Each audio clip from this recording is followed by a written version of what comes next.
Welcome to Mindshock Live Q&A 22nd edition. This is your host, Bruce McGuire. The order of the day here, of course, are the Q questions and answers here. Anything goes, as usual. Any and all questions will be addressed in typical Mindshock fashion with logic and reason.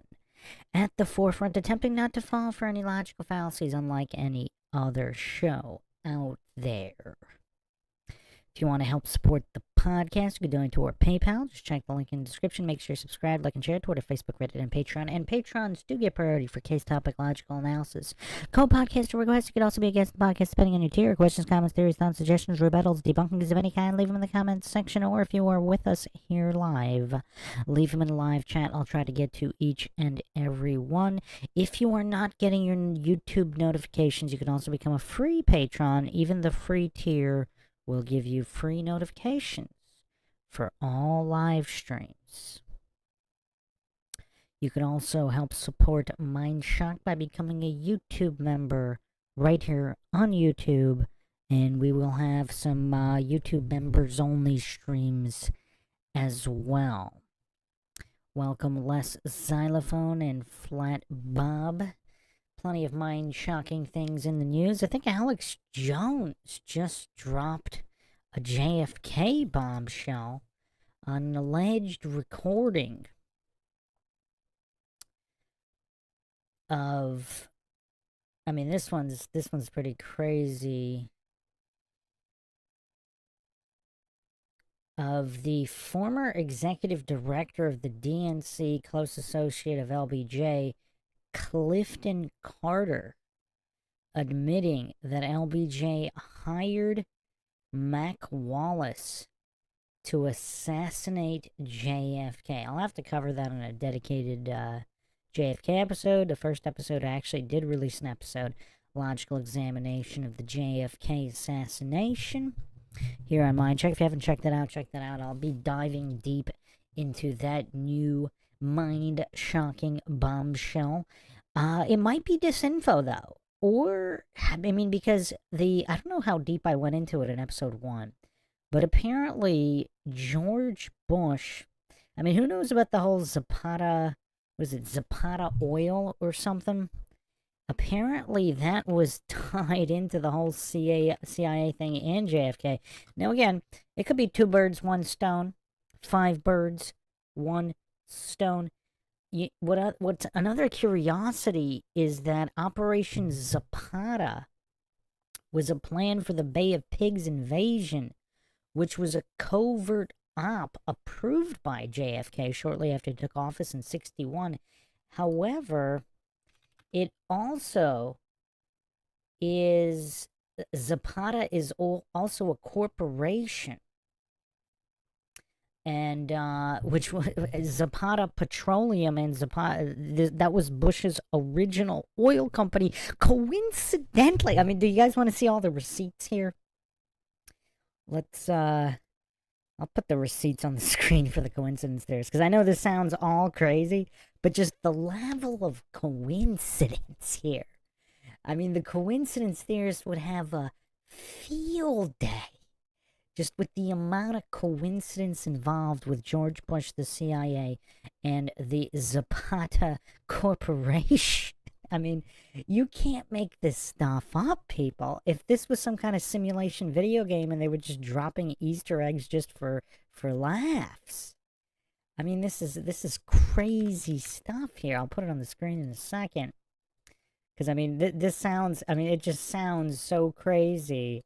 I think I probably should put the receipts on the screen here, because most people, they just can't fathom. The average coincidence theorist goof walking the streets just can't fathom the level of coincidence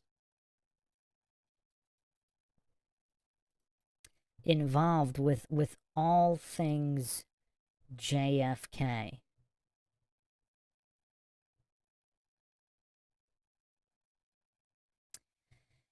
So, I mean, there's just so much. I mean, there's a ton of receipts here for Zapata. I mean, we need an etymology trace on Zapata too. I'm gonna get that. I'm gonna get to that in a second. I mean, there's books written about this. None of this is really top secret anymore. Just put it on the screen real quick, and then we'll do an etymological deep dive into the word Zapata. Where does it come? Because it's an unusual word. It's definitely an unusual word. 1 second. I'll have it on the screen. For all the coincidence theorists, trigger warning for the coincidence theorists. So here is the HRG group, formerly Harbinger group. Harbinger, the bringers. And Zapata Corporation. I mean, you cannot make this stuff up.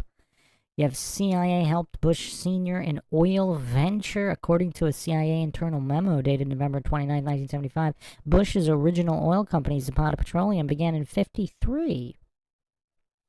And you can get all the receipts on Zapata. And then now, what does this have to do with the Bay of Pigs, JFK, you ask? Well, here we go here. The Bay of Pigs invasion.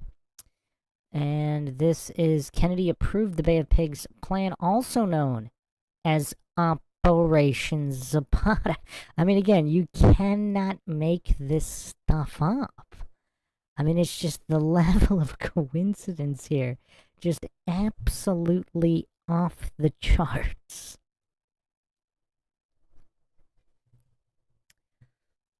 Let me get to the chat here. Flat Bob says, did we talk about insurance companies canceling policies in LA just a couple months ago? Yeah, we did in the previous one. 2028 smart cities they were planning and making. Yeah, people are uncovering old clips. I mean, 10 plus years of all these plans in the making. AJ Forever says, the Gemstone files are heavily focused on the JFK assassination. Seems to me a classic CIA tactic of mixing truths with wild accusations. Either way, super interesting. Aristotle Onassis is the villain, question mark.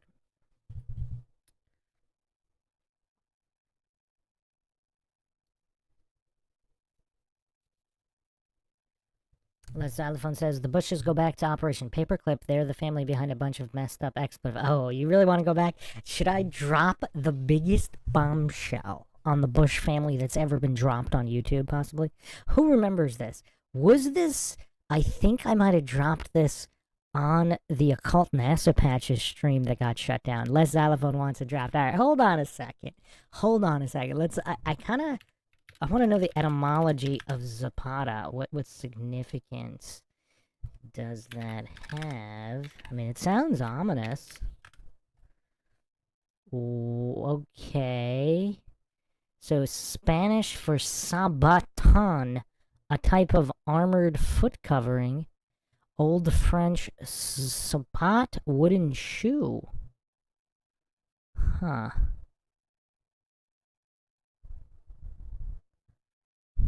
Wow, Spanish Zapata, also sabotage. Who would... Okay, that's interesting. Sabotage. Huh. Why would an oil company be named Sabotage in the 50s?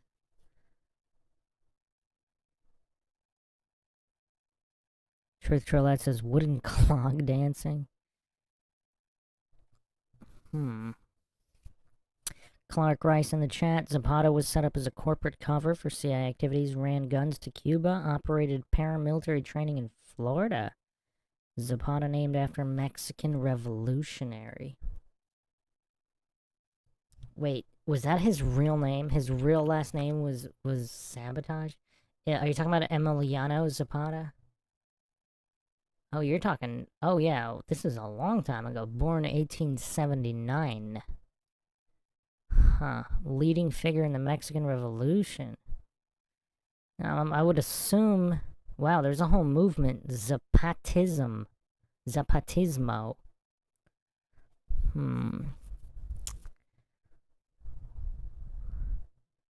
That's interesting. Philosophy Zapatismo is primarily concerned with land reform and land redistribution. Very curious. So yeah, I mean, so they named an oil company after a Mexican revolutionary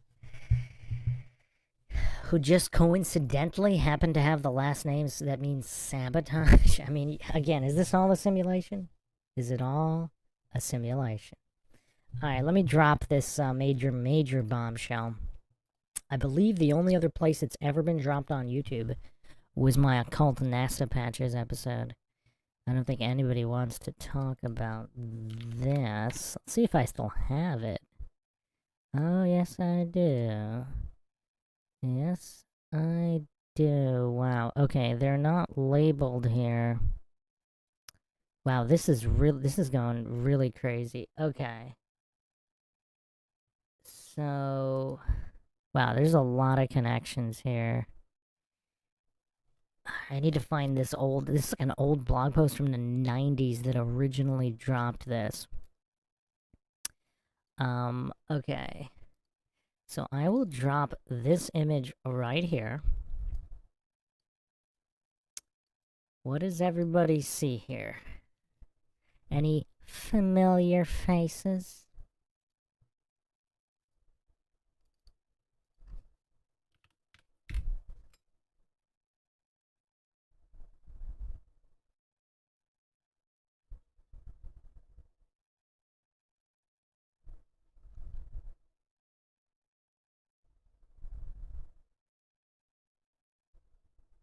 Okay, I got it. Just give me a second. Dig up even more receipts here. I mean, these go deep. So apparently, we have here, this is all related to Paperclip. So we have Otto Skorzeny, who blew the whistle here. This is the Sherf family. The Sherf family. And here is also Martin Bormann and Reinhard Gehlen. And in the back, so again, let's make this even bigger. So this is probably one of the most mind-shocking things ever. We went over this before, but let's go over it again. So here we have, I mean, the coincidence stack here. I mean, coincidence theorists, they're gonna have an aneurysm here. Who knows this guy?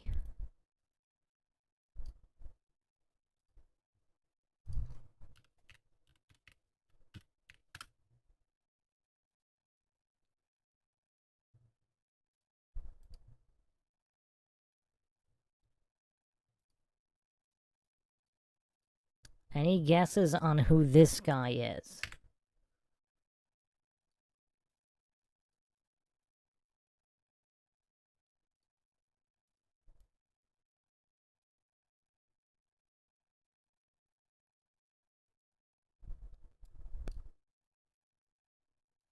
Let's see if anybody got it.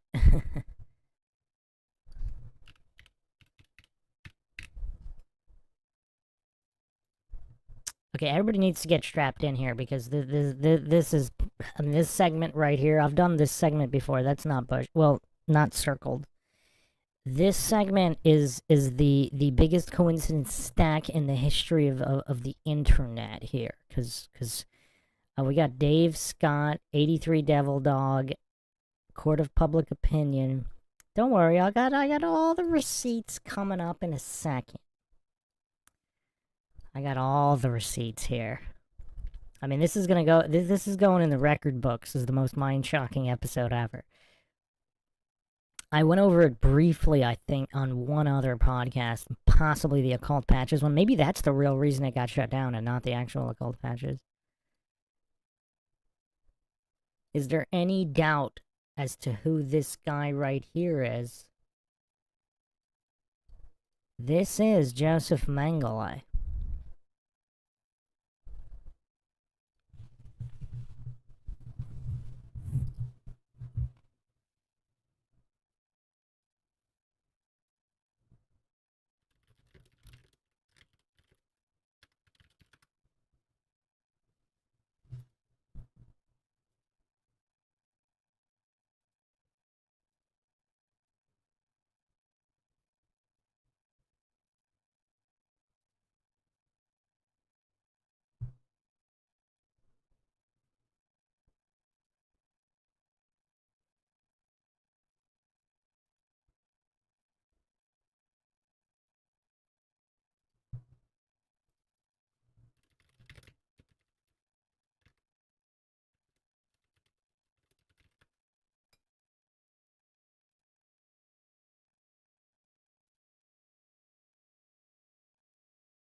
Let me just get some more receipts here.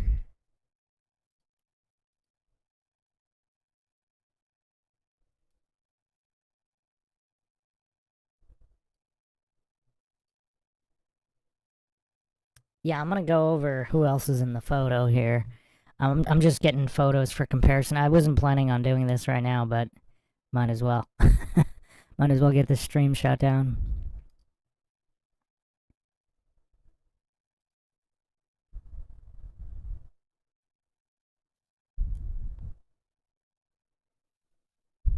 Yeah, well, Mengele supposedly disappeared.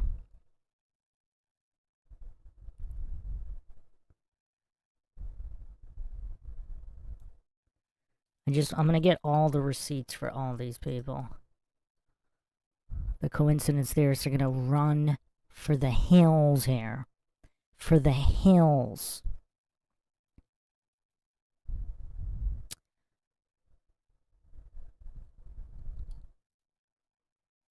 Yeah, I need to adjust the photo slightly.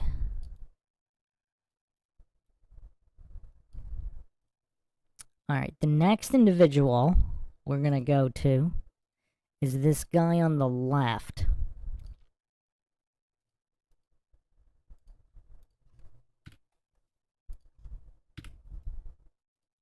Who knows the guy on the far left?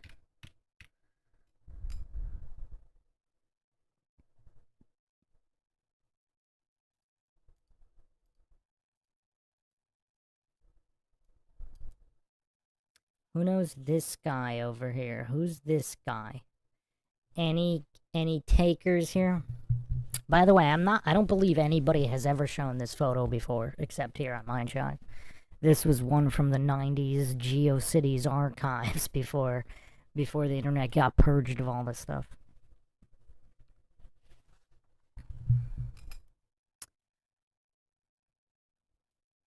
Yeah, you guys are not going to believe where this is going. This is like, even for Mindshock, this is going to be mind-shocking. So Dave Scott saying Neil Patrick Harris. Not quite, my friend. Not quite.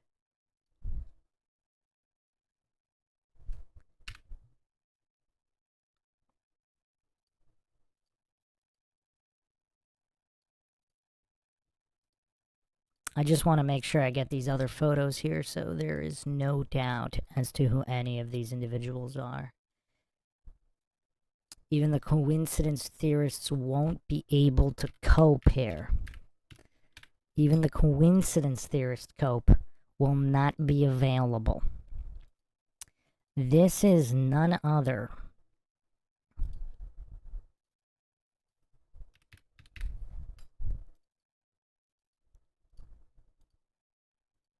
than Martin Bormann.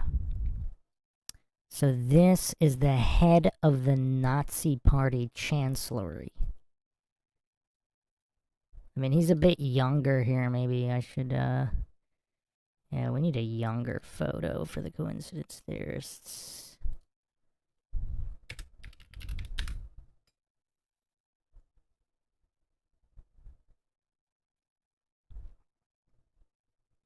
There's actually not too many photos of this guy.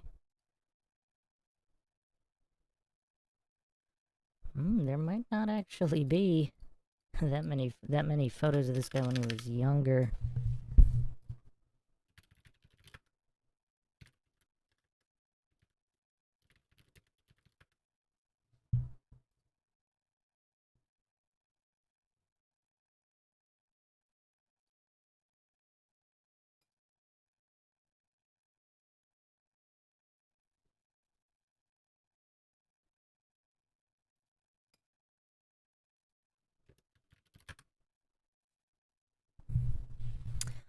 Yeah, it's actually pretty tough. I don't know if there is, oh, wait a second, maybe Getty Images might have something here.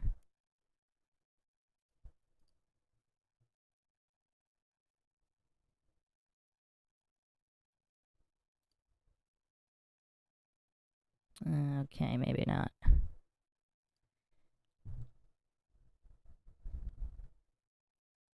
Actually, the top right image here, the color one, you can kind of see the resemblance there. But bear with me, this will all make sense shortly. Some of you might actually know where all this is going, but... Oh yeah, this is definitely pre-war. Court of public opinion. This is way pre-war. You see how young these guys are? Yeah, they're really young. Yeah, this is a really old photo, and I'll explain why. And by the way, this was on the internet in the 90s. So before people think AI made it, or that this was some kind of, I mean, I guess it could have been Photoshopped back then too, but it was on some low-quality GeoCities blog. So, yeah, check this out. What's about to happen here? You guys are not gonna believe this stuff.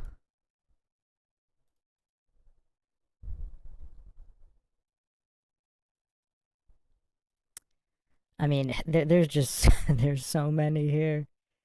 Oh man, I just want to line up these receipts. I wasn't planning on doing like a full expose here, but we might as well.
Alright, just give me a second, lining all of this up.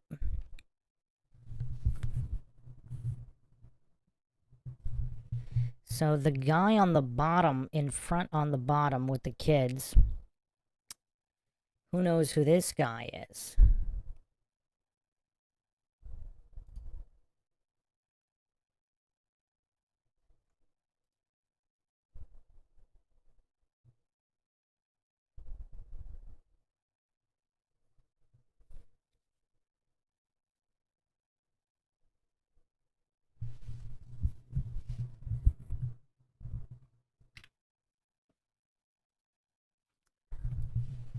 And yeah, this is all obviously pre-war. They're all very, very young. And then there was certain identity switch up.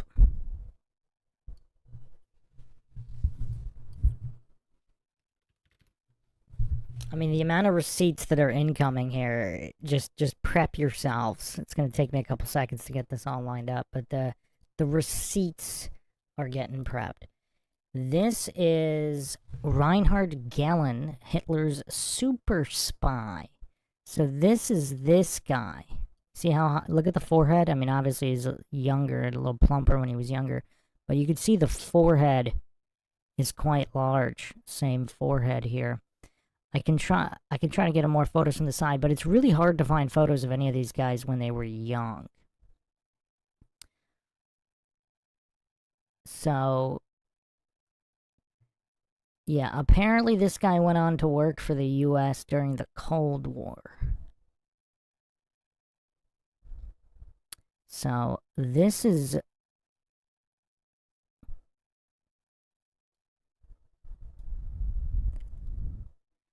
Reinhard Gehlen here.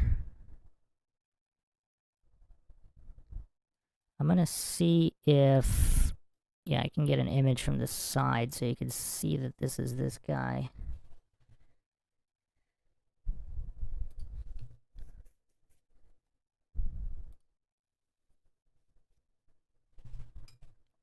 I mean, all the photos of all these guys are kind of post-war, so it's really hard getting Getting photos of these guys when they were younger.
I'll get to the chat in a second. I just gotta get a couple more images of these guys.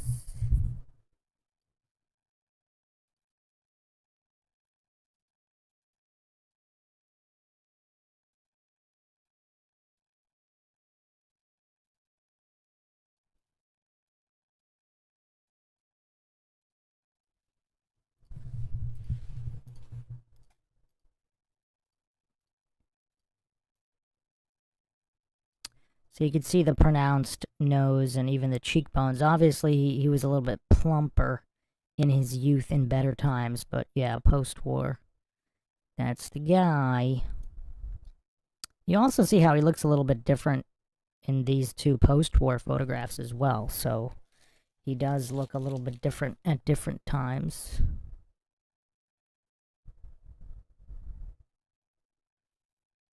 All right, next up, and this is very, very critical.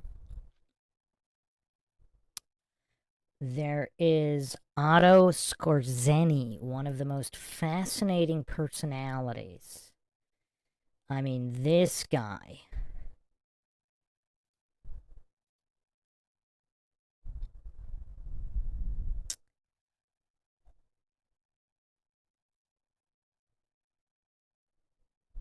Actually, is there... There's actually a younger photograph of this guy.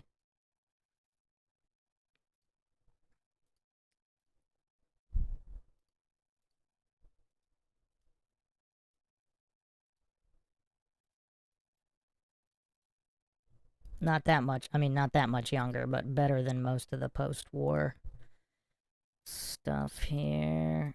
Okay, so here is Skorzeny here.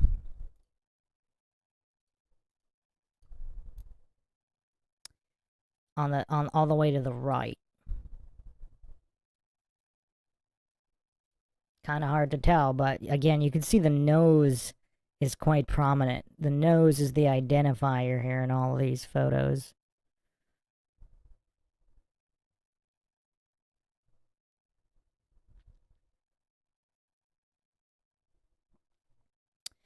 And for those that don't know who Otto Skorzeny is, he was a lieutenant colonel in the Waffen SS during World War II, involved in many operations. Now there's even, so here's a photo.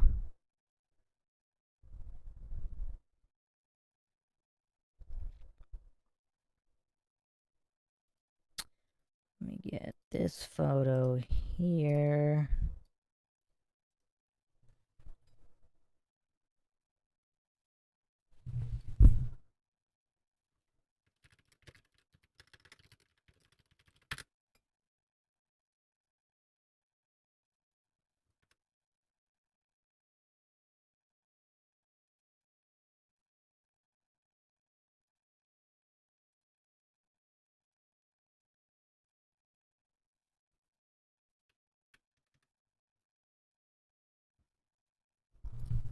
So this is Skorzeny on the right, involved in many operations, and some say the true extent of the operations that Skorzeny was involved with, by the way. So that's Skorzeny there on the left. That's the guy when he's young, all the way on the right of this image here. So Skorzeny apparently involved in some high-level, top-secret operations. Some say also ties to Israel, actually. And apparently he also rescued Mussolini from a confinement camp in 1943.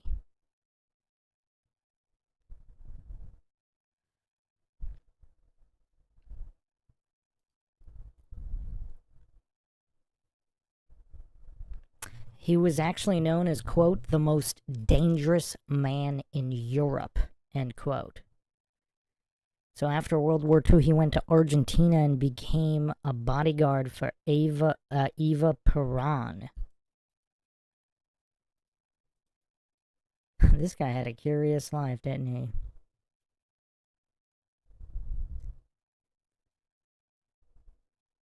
So Eva Perón is the second wife of Argentine President Juan Perón. So apparently this guy eventually went on to become her bodyguard. But let's continue here.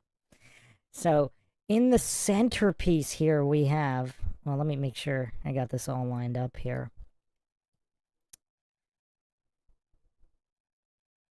So we have, okay, so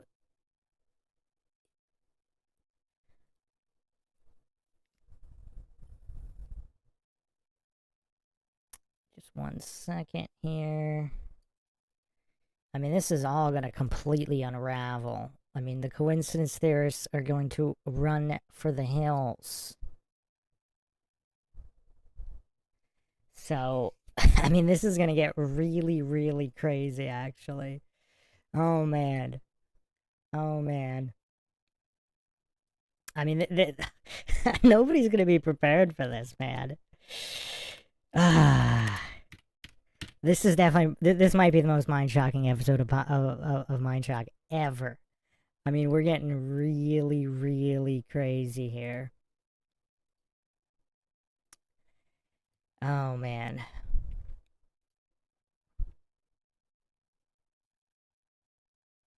I mean, the receipts, the receipts are just unbelievable here. There are so many receipts. I mean, and it all goes back to this particular photograph. Without this photograph, this theory doesn't work. This is literally the most, this might be the most smoking gun photograph in modern history. Just for the individuals involved here. So, who is ready for this? I don't think anybody's ready for this. I mean, this is going to be really, really crazy. Oh, man.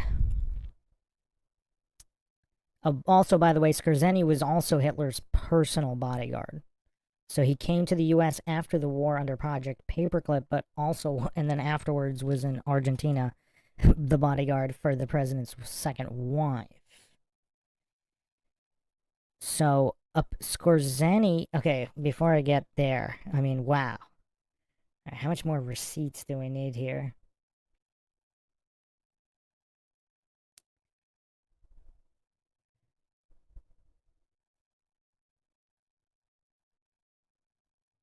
Alright, hold on a second.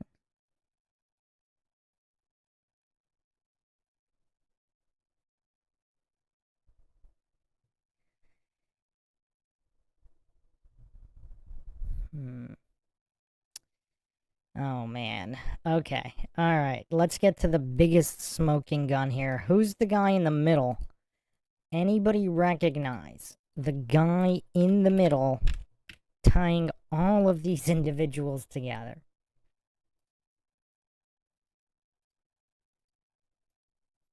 Who is this man right here?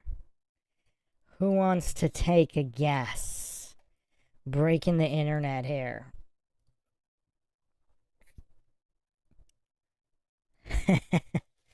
Justin Johnson says David Hasselhoff. Not quite, my friend. Not quite.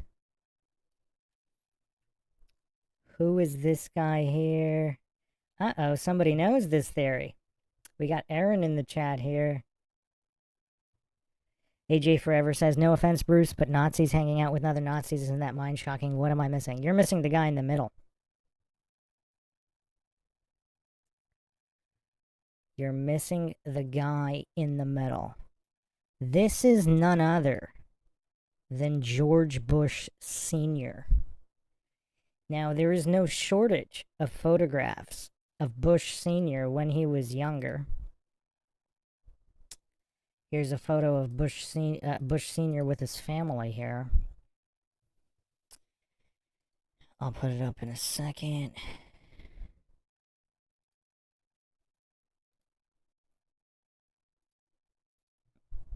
Who's taking bets if the stream's going to get shut down? This might be a little bit too mind-shocking for YouTube.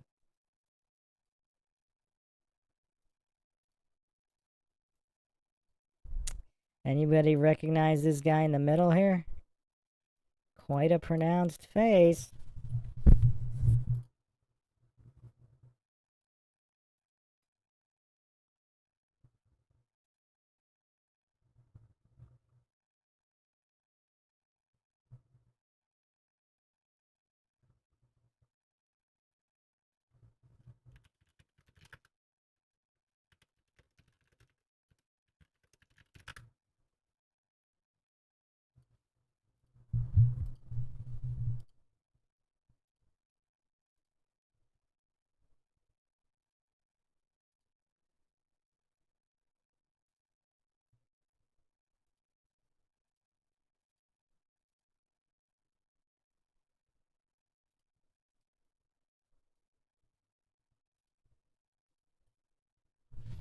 I'll put another photo up here.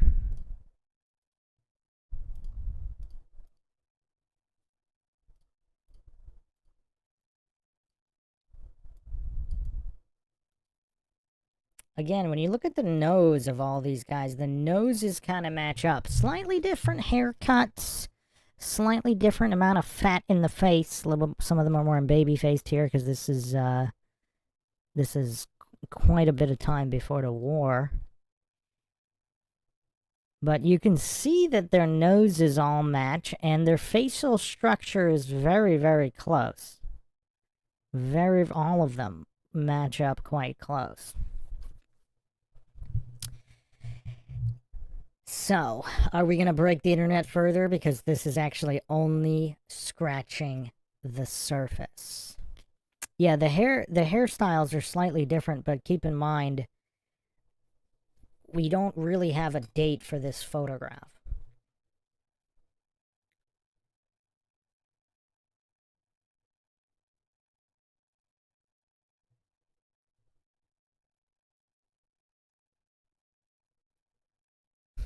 Justin Johnson says more receipts than an annual tax write-off. Well, we're just getting started here. We are absolutely just getting started. I Am Iron's Cat says, so Gud Tims for All requested any people who are good at late 90s research to see if they can find an article on a NASA scientist who said there are 3 suns and lost his mind. I vaguely remember that. I'm not 100% sure if I remember it being a NASA scientist, but there was some scientist that said something like that. So, yeah, I mean, this is just the surface here, so let's, yeah, Clark Rice wants to go further. Alright, let's break it down further. So again, keep in mind, this guy on the right, oh, I forgot to circle him. On the very right, this guy had, I mean, I think that there's more than one deathbed confession here. But there's receipts. That's not the receipt, because anybody can say anything in a deathbed confession. The receipt is the amount of evidence and photos that all of these individuals appear in.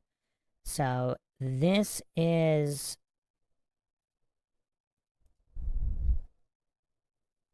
Skorzeny. Skorzeny basically blew the whistle on all of this.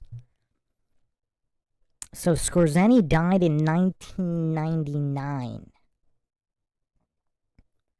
Now, there's plenty of records to corroborate what he said about a lot of different things. I don't know if anybody's found something that he's said that was definitively proven false. So everything that he stated was either proven true by corroborating records since he said it, or is in the question mark pile. I haven't found any of his claims that have been definitively refuted by records of any kind. So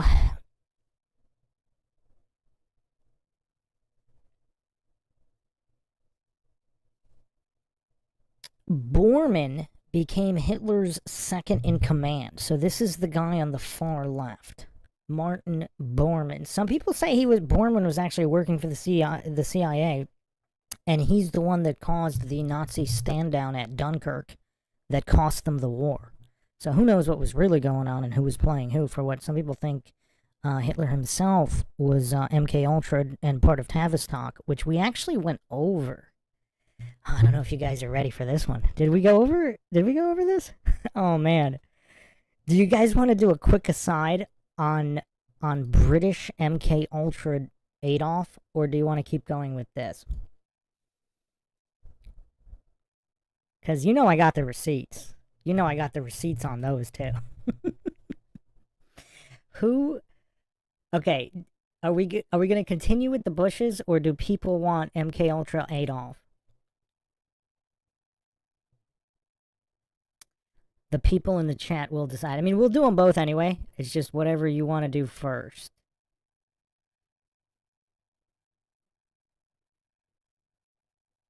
Okay, Dave Scott, the man who defeated Chuck Norris in a physical endeavor, says MK Ultra Adolf. Court of Public Opinion agrees. Side quest. Okay, let's go side quest. Adolf. All right. Chillster Dluck says, "Don't beat about the bush."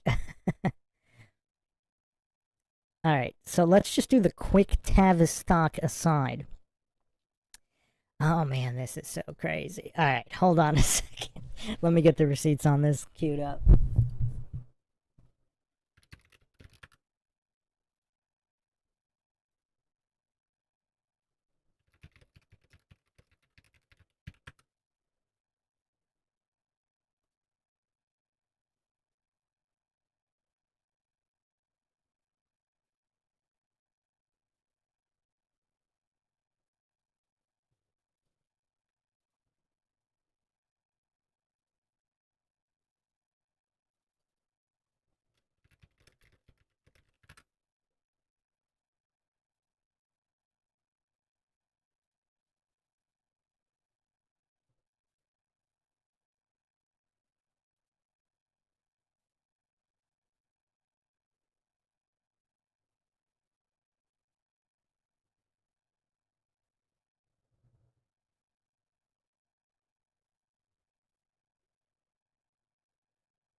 Just give me an extra minute here.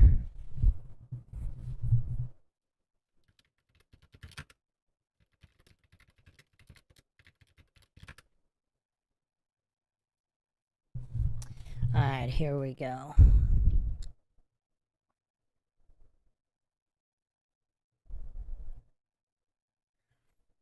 So Greg Hallett actually wrote a book in 2005. Hitler was a British agent that has a lot of this information.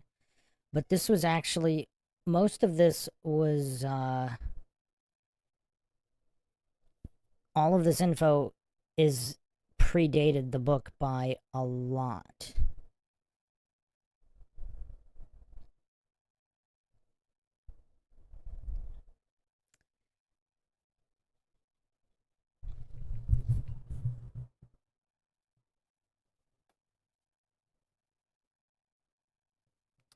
So there are two issues. So, okay, here's the first issue. Hitler's sister-in-law wrote a book, The Memoirs of Brigitte Hitler, released 1979. So for whatever reason, and again, everything in this book apparently has been matched up. So I don't know if anything has been officially found to have been inaccurate.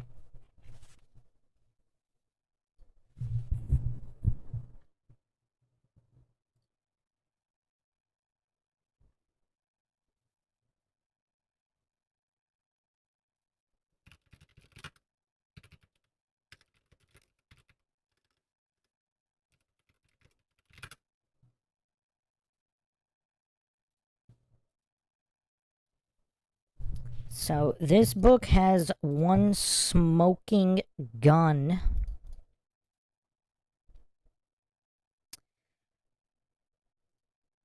There's a major smoking gun in this book, and part of the reason it's a smoking gun is she doesn't make any claims about it. It's a side reference to Hitler's whereabouts. So in this book,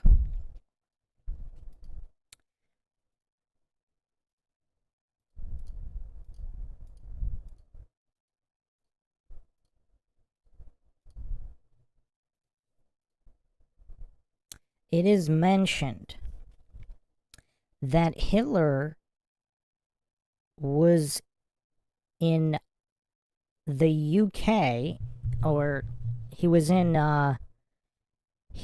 Devon and in Ireland from February to November 1912.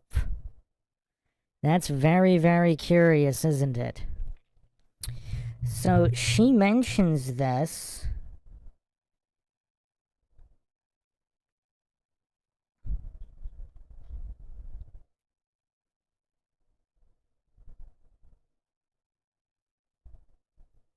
So if we go to Mein Kampf, page 34, this is by Hitler. In the years 1909 and 1910, my own situation had changed somewhat, insofar as I no longer had to earn my daily bread as a common laborer. By this time I was working independently as a small draftsman and a painter of watercolors. Hard as it was with regard to earnings, it was barely enough to live on. It was good for my chosen profession. Now I was no longer dead tired in the evening when I came home from work, unable to look at a book without soon dozing off. My present work ran parallel to my future profession. However, I was a master of my own time and could apportion it better than had been previously possible. So it's actually kind of curious. Nobody was able to provide photos of this time period. And basically, so he's... In 1909... him and his stepbrother arrive in Ireland. His stepbrother, Alois, A-L-O-I-S, I don't know how to pronounce that name, obtained a job as a waiter in the Shelbourne Hotel in Dublin. And so Bridget was swept off her feet by this Austrian debonair. So this is from Brigitte Hitler's memoirs, page 17 to 18. It was at the annual Dublin Horse Show. Everyone had come to see and buy the fine Irish horses, English and Irish sportsmen, the nobility, tourists from all over the world. I always enjoyed going anywhere with my father, and I must confess that I was not unaware of the honor of being escorted by the best-looking fellow in the countryside. As he was generally described, many eyes turned toward us, the tall Irishman and the girl in a white muslin dress with flounces and a blue sash.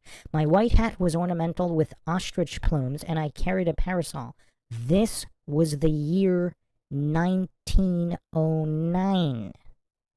Father was discussing the horses with Mr. Tynan, a neighbor, and presently they were talking with a handsome stranger dressed in a brown suit, a Homburg hat, and immaculate spats. To my interested eyes, he represented the height of elegance. According to the vogue at the start of the century, a white ivory walking stick with a gold handle was hooked over his arm with inimitable dash. In his tie was a pearl pin and 2 rings on his left little finger, one a diamond and one a ruby, added just the right note of lavishness. Across his cream-colored waistcoat, a heavy gold chain stretched from one pocket to the other, and his mustache were waxed and curled up a la Kaiser. He introduced himself as Alois Hitler from Austria. I cannot deny that the stranger with his fine foreign manners and his debonair Viennese ways made a great impression on me. His conversation was quite different from that of the commonplace, hard-working farmers and their wives which made up the society I was accustomed to. Everything he said was so new to me and interesting that even his broken English seemed charming. So March 12, 1911, Bridget Dowling eloped to London with Alois Hitler. 9 months later, they had a son, but they could not agree on a name. Bridget wanted to name him Patrick, but Alois wanted to name him William. Okay. So another curiosity here this is from page 28. My brother-in-law, Adolf, remained with us from November 1912 until April 1913, and a less interesting or prepossessing house guest I cannot imagine. At first, he remained in his room, sleeping or lying on the sofa he used as a bed most of the time. I had an idea that he was ill. His color was so bad, and his eyes looked peculiar. I felt rather sorry for him in spite of what Alois had told me. When I washed his shirt, he had no luggage with him. The collar was so frayed and torn and worn that it wasn't even worth turning. I persuaded Alois to give him a few things, and as a matter of fact, he wasn't at all reluctant to do so. Indeed, I think he would have been more than willing to help Adolf if the latter hadn't been so unappreciative and difficult. Adolf took everything we did for granted, and I'm sure would have remained indefinitely if he had the slightest encouragement. So, according to her, Adolf left England for Munich May 1913, and his stepbrother Alois moved to Berlin the following year without Bridget or Patrick. So Adolf arrived in Munich a year before World War I. Now what's curious is that Britain was actually sending thousands of spies into Germany prior to World War I. Was Adolf one of them? So it's very curious that everybody ignores this memoir, which is actually backed up by security service archives regarding the marriage of Eloise and Bridget. So this is everything that can be corroborated here has been. So who thinks that's curious? That Adolf was in Britain prior to World War I. Who thinks that's mind-shocking? Now here's where the coincidence stack is about to get really, really stratospheric. I mean, this is going to get really, really crazy here. I don't think you guys are ready for this.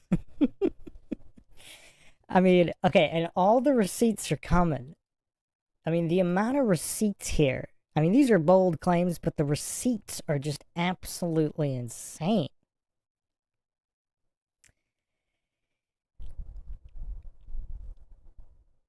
So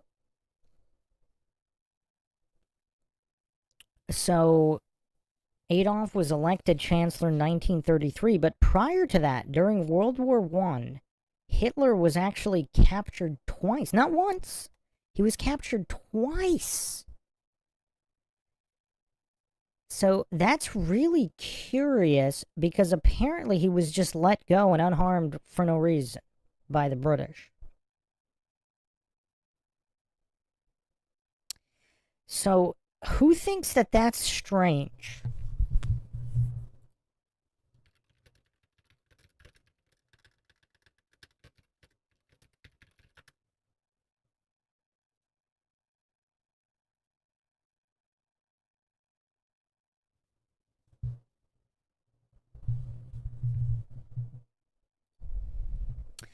So, who wants some receipts here? We're going receipts straight from history.com. I mean, you cannot find more of a mainstream narrative than history.com. So, here on history.com, I'm telling you guys, you were not ready for the amount of receipts here for this theory. I mean, this is crazy stuff. So this is September 28th.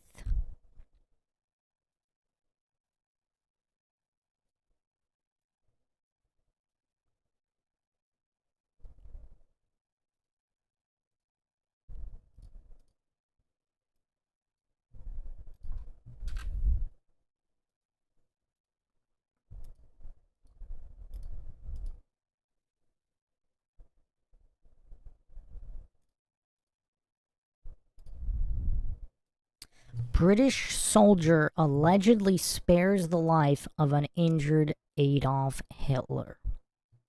So this is a curiosity. So in the war, he's just randomly being spared by the British for no reason. This is September 28, 1918.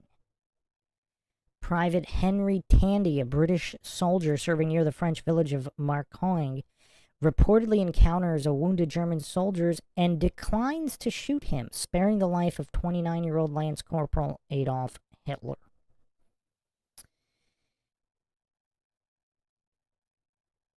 And he just lets him go. I mean, that's curious. I mean, is it protocol to just randomly let these, to let German soldiers go in the middle of battle? Now, apparently there's a second incident with a lot less information.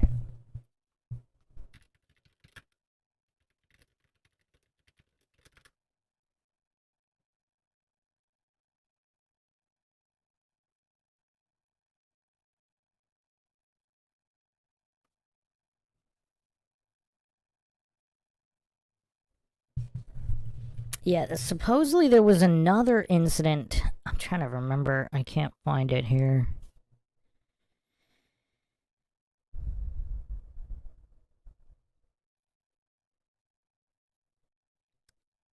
There was another, if anybody in the chat knows, there was a second incident where he was also apparently just let go. I'm trying to find the exact. Was it October? No, that was the October incident. Yeah, there was a second incident. Let's see.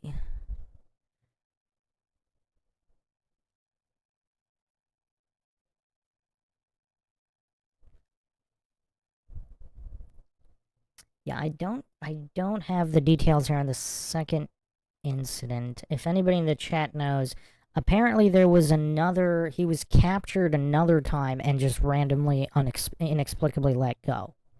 So supposedly, so one of these incidents is well corroborated in the mainstream narrative, and then there was also apparently a second one. So does anybody know the second one?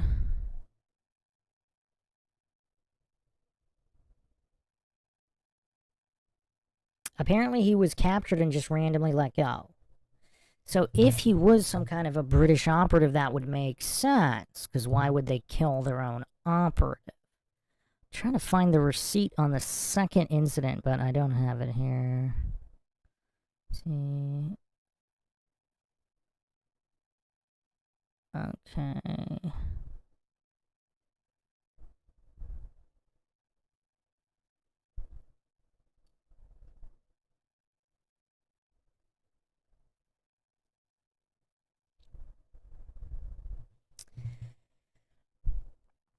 So the main thing is here, so apparently at Dunkirk, 335,000 Allied soldiers were just freely allowed to escape, and supposedly that was the turning point of World War II.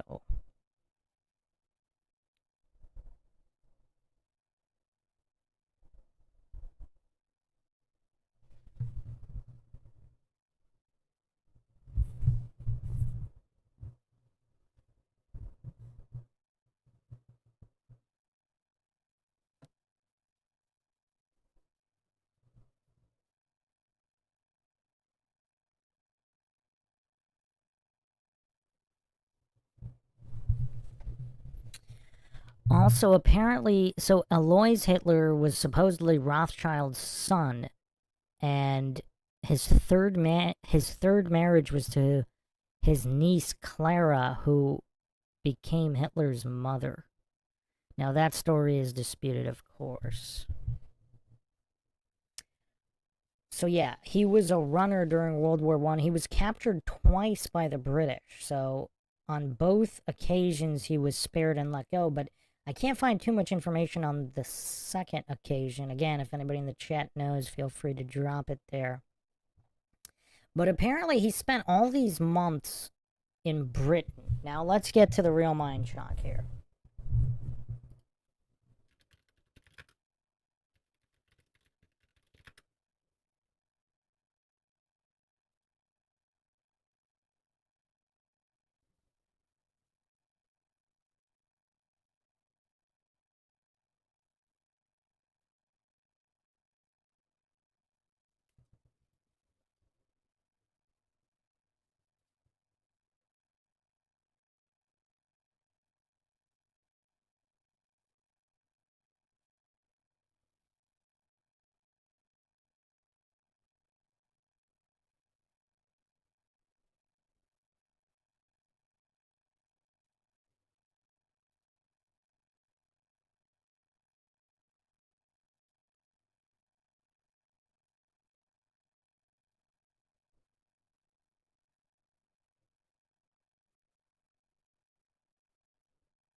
I mean, this gets quite deep here. I'm just gonna give a couple receipts because I don't want to take this for this to take many hours. But I mean, this gets really deep. I mean, there's dozens of receipts here. But this is a side quest, so we actually have to get back to the original.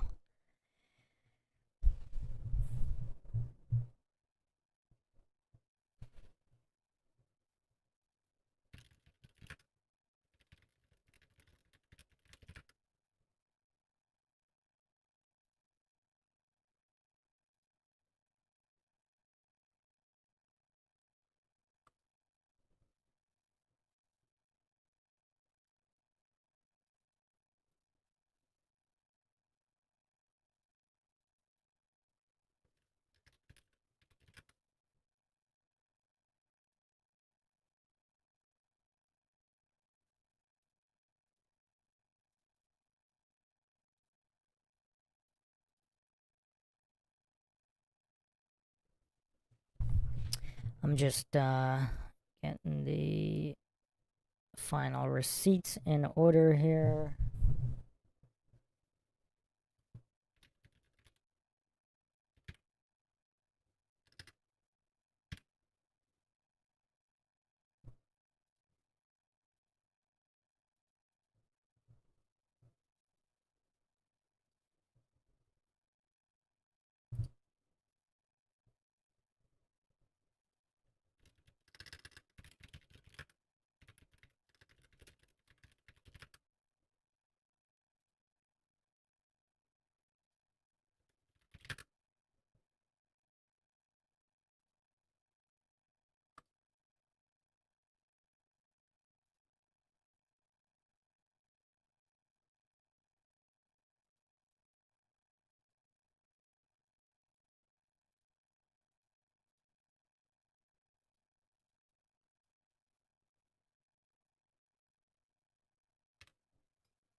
Just getting all the receipts in order. Bear with me for another minute here.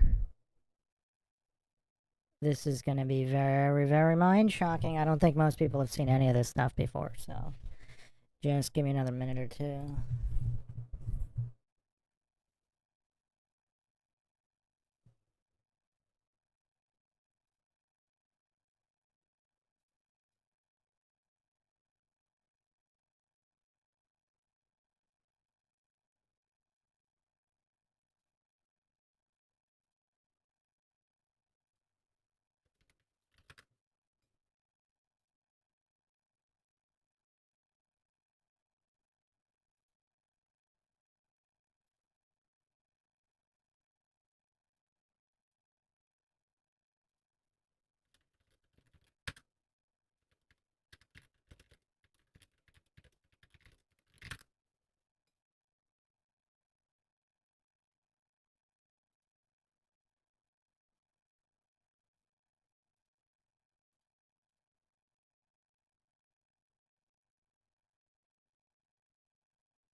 Organizing all these dozens and dozens of folders and links is quite an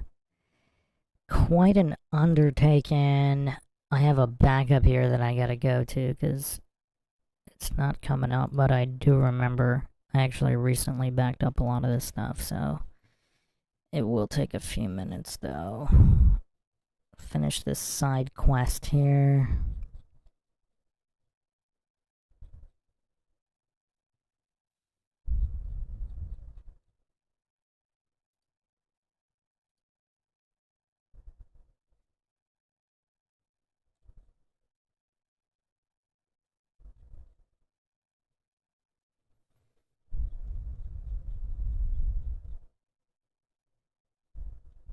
Okay, here we go, here we go. Slowly getting there. I found the backup. Always gotta have the backup. Yeah, this is gonna be really crazy. Oh man, it's a good thing I backed this up.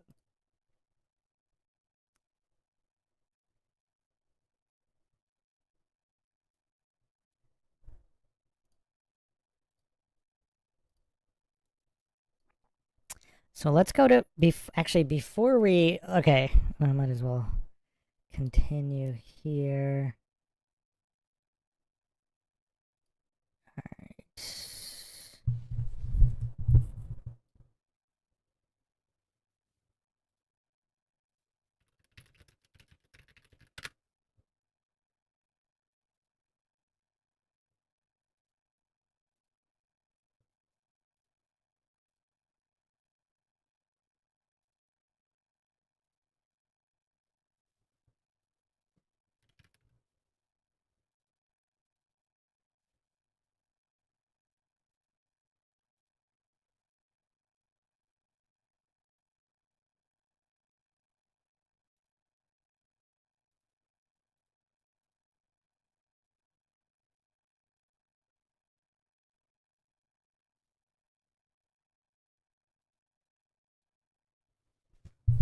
All right, who knows? This is all gonna make sense. Just bear with me for 5-10 minutes. We're gonna wrap this, which is one of the greatest conspiracies of all time, if not the greatest. Everything's gonna be wrapped up with a neat little bow, but let's go in order. Who knows who this is? Does anybody know who this is?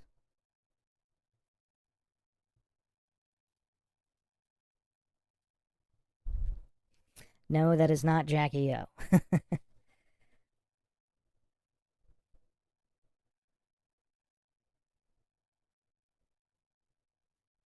Clark Rice says, "What's the to hit probability roll for Bruce shocking us all?" Court of public opinion gives 89%. No, we're going to 100%, my friends. I mean, this is so far beyond mind shocking than even the occult NASA patches. You just have to bear with me to connect these individuals. Does anybody know who this is?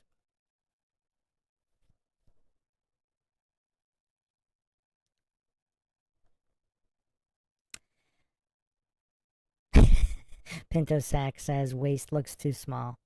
Okay. So, this is Henrietta Joan Tiarks, the Duchess of Bedford, a.k.a.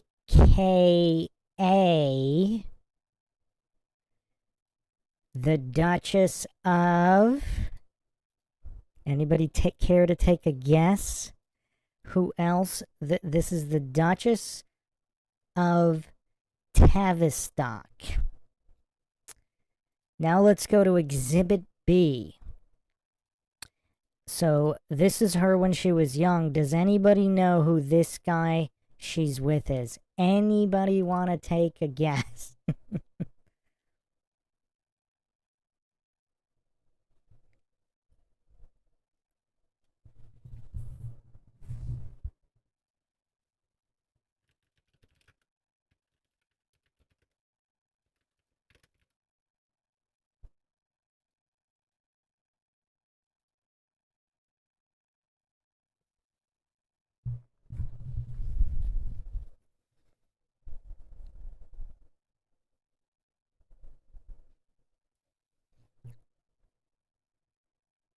Anybody want to take a guess who this guy is?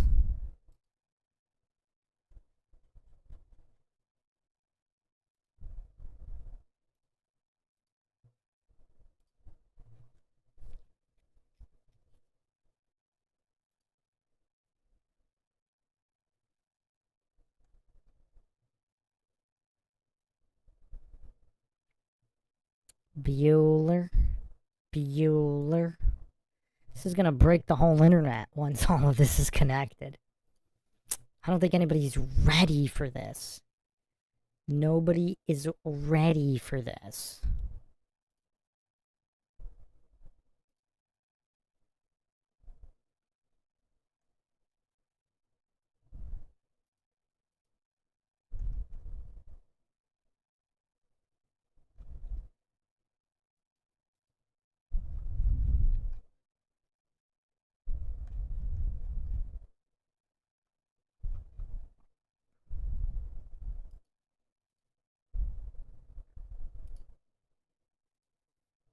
And the stream is getting laggy. Perfect timing. I'm actually surprised the stream hasn't already been shut down.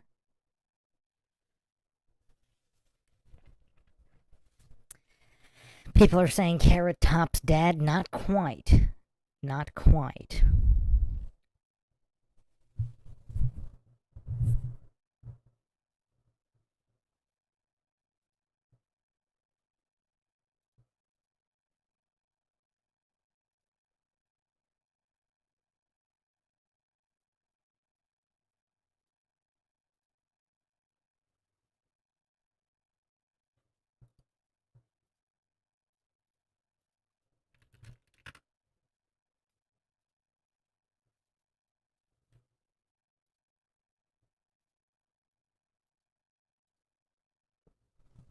Shit, it looks like my entire internet connection is getting laggy. That's weird.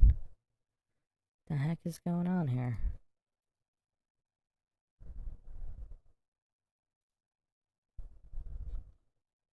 What the heck?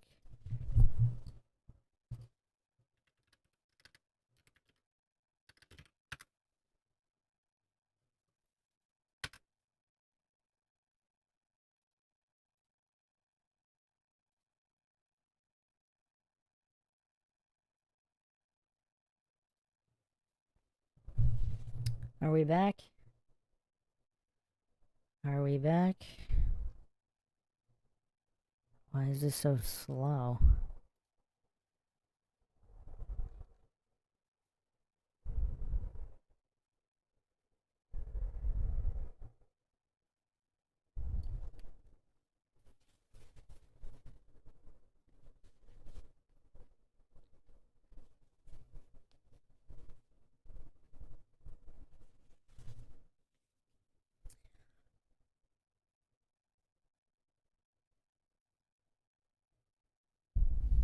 What the? Why is this so slow?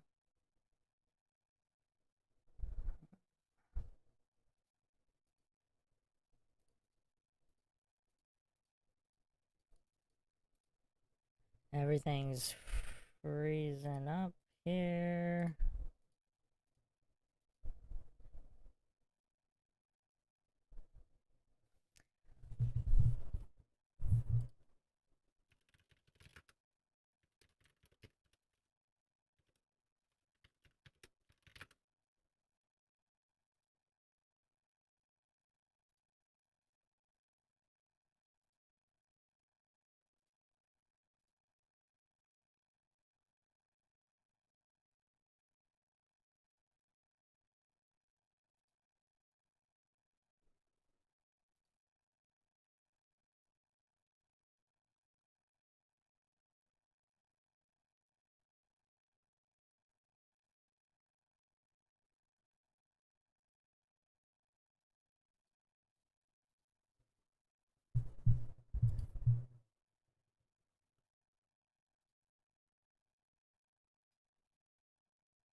Alright, are we back?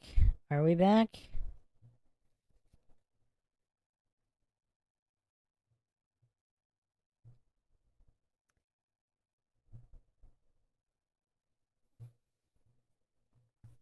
Okay.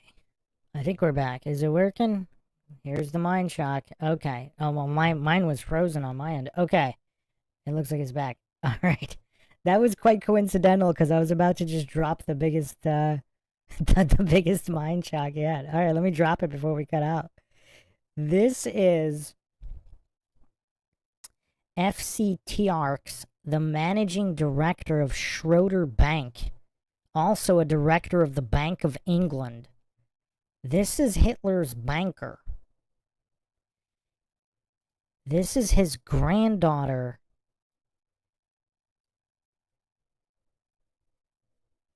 The Duchess of Tavistock. So you have Hitler's banker,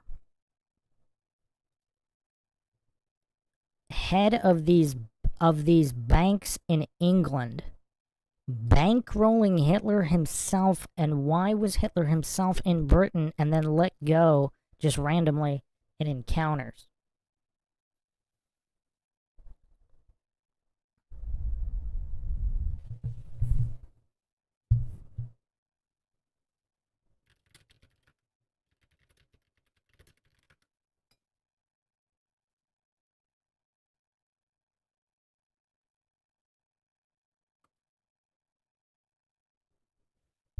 It's kind of crazy because my internet is just freezing up here because I'm about to show the receipts here. I'm about to show the receipts here on. Okay, don't recognize the British military government.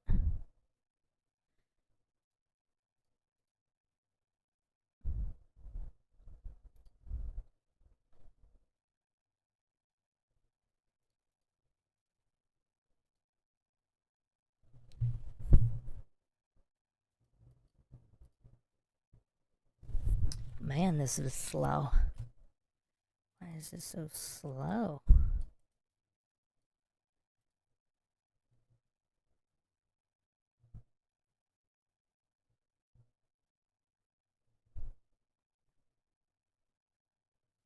Why are there issues with all these streams and not other streams? The many questions.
So there's a few different sources here.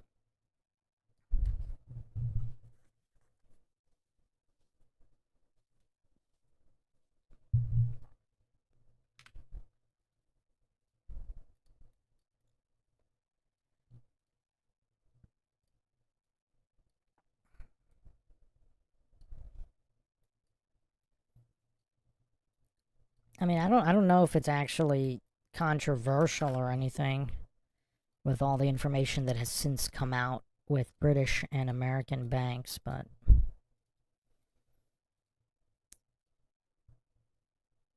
apparently London Schroeder Bank was the financial agent in Britain and America. So you have Hitler's banker associated with the Duchess of Tavistock. You have him spending time in Britain. So was he being MK Ultra'd in Britain?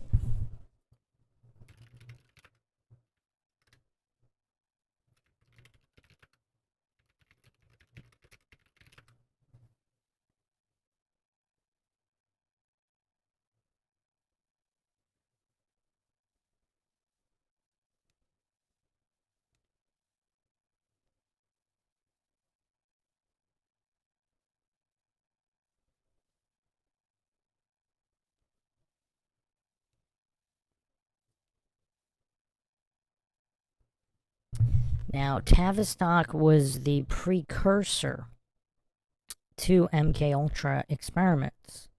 Now, I should do a dedicated episode. There was also a photo, I don't have it here.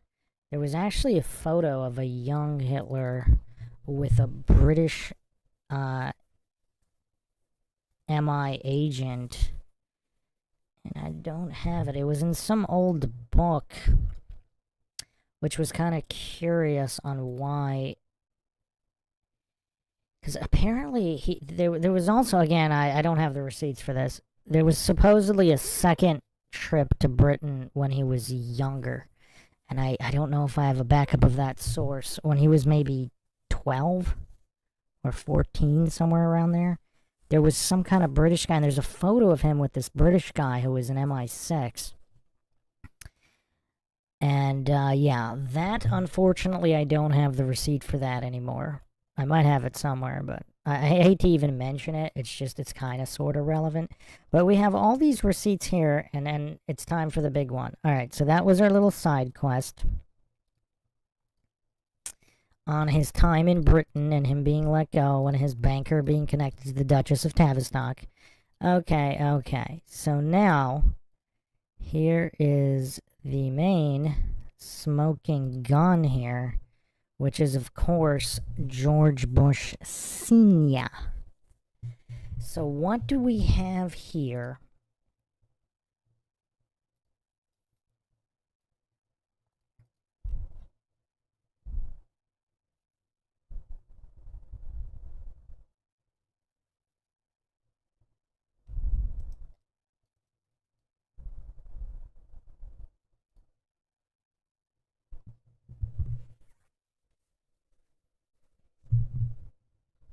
Oh, I actually forgot a few more receipts about with Adolf and the royal family. Oh, there's actually a couple more receipts. So also notice the handshake here, the knuckle to knuckle Masonic handshake. Couple of these. Again, notice the hands. Freemason knuckle, second knuckle, and finger on second knuckle. Freemason handshake here for those in the know. And a couple more receipts here of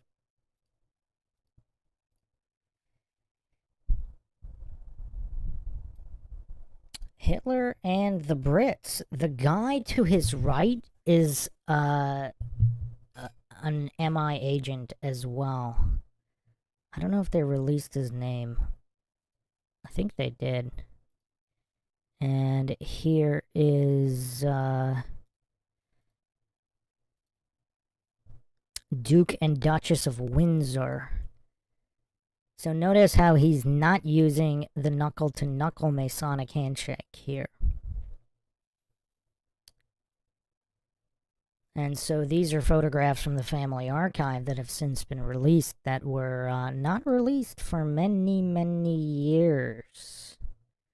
So no shortage of receipts here.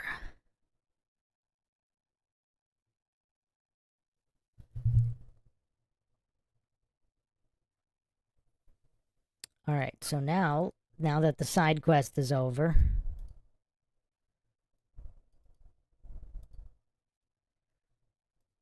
okay. So we got George Bush Sr. here.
Okay.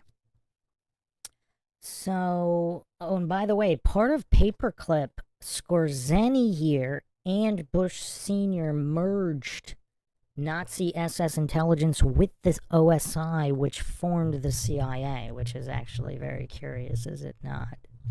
And of course, they were all involved with MK Ultra afterwards. So, who's ready for the next Mindshock? I mean, this just gets crazier and crazier. So, guess according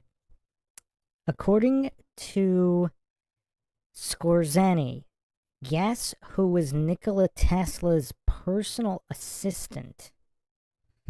Anybody want to take a guess here?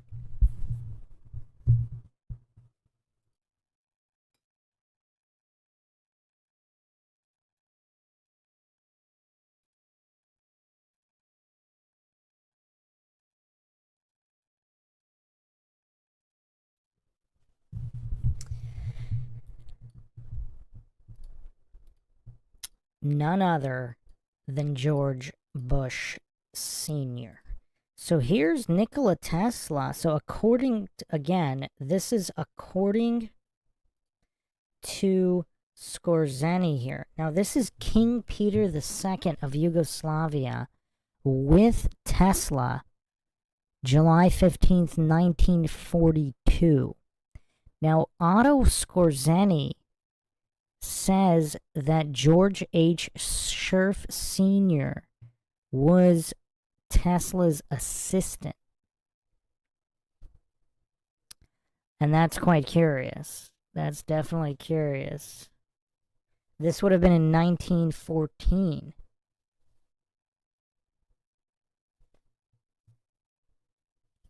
Now, who knows? I mean, this is all very, very curious. Because, I mean, there are records with George H. Sherf Jr. and Sr. And apparently, these are in J. Edgar Hoover's records that the Sherf visited him. And there's even a quote here from papers. A foreign government might also be interested in his inventions.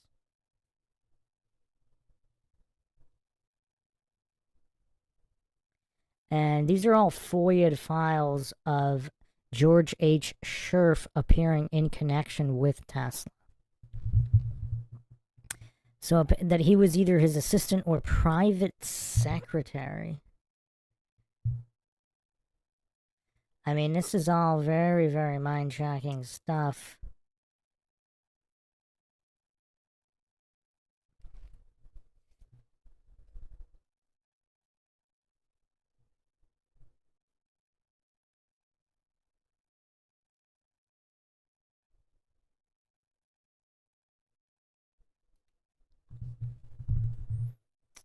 And so Skorzeny also, so this is his deathbed confessions. He also had a shoebox full of, so 60 years full of photographs, which is curious. So, and these are some of the photographs here that Skorzeny presented while giving this account. So clearly he was pretty dialed in to everything that was going on in the day here. This is Skorzeny with Adolf here.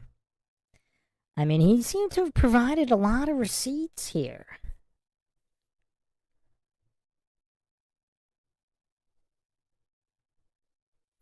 There's also a bunch of receipts regarding friends and acquaintances of Tesla that recall Tesla complaining about Sherf's son, George Jr., who was always snooping around in Tesla's lab and even stealing small items from the lab. Tesla gave him the nickname Curious George.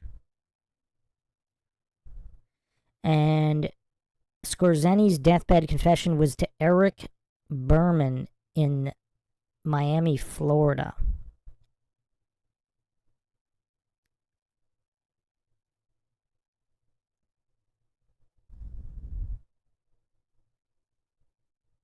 What's curious is Skorzeny also claims the Curious George book was inspired by Tesla's suggestion.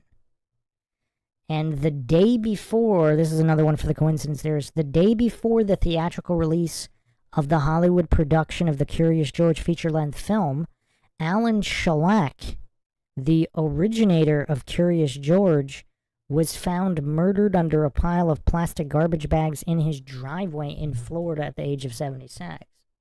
That's also kind of curious that Skorzeny is also in Florida. So if the original... I mean... These are a lot of curiosities here.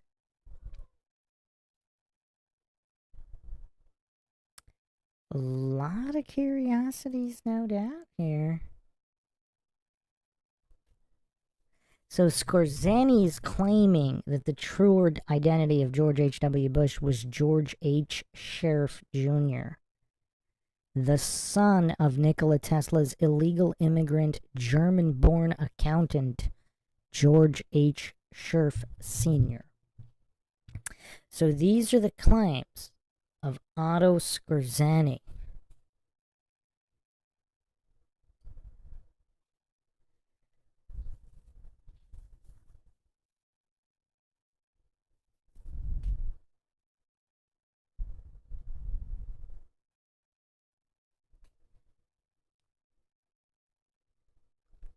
So in the photo here, you can actually see Bush Sr. here in German Navy uniform.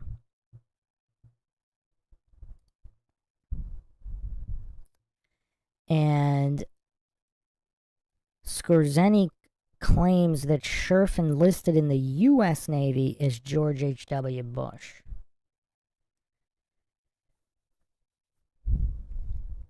So a lot of claims here by Skorzeny.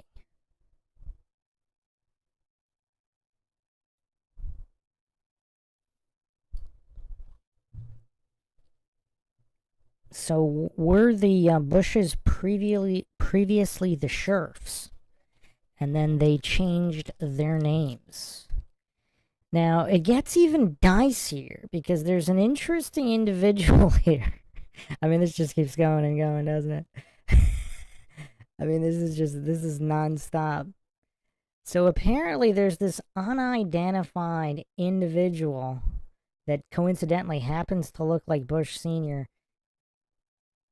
at the depository in 63. I don't know.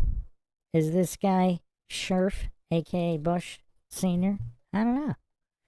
I mean, impossible to tell, but I don't think anybody's ever identified this guy. I mean, I don't think he would be there just because. Like, why would he be there, even if he was the string puller? But I don't know. I mean, there's way more here. I mean, there's a few hours, probably like a 6-hour podcast of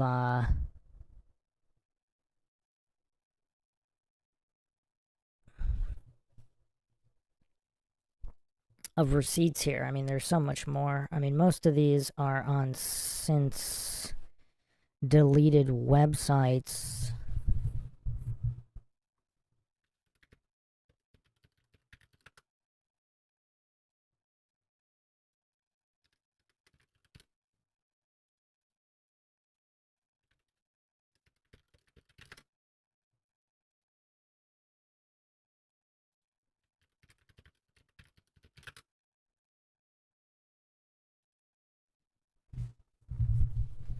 I have a few archives, but yeah, I mean, it goes. I mean, it goes forever, basically. The receipts of all this stuff.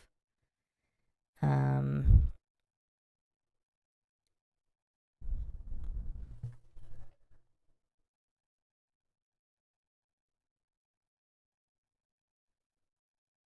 What's also curious about Skorzeny is, for whatever reason, here's another one, another image here from the deleted websites. This is Skorzeny here.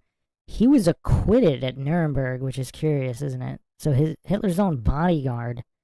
They were claiming he was working for the. Some people believe he was working for the U.S. after, but for whatever reason, this guy was somehow found not guilty or acquitted. And in this photo here, with a guy that happens to look exactly like George Bush Sr. here, and Mengele, and Martin Bormann,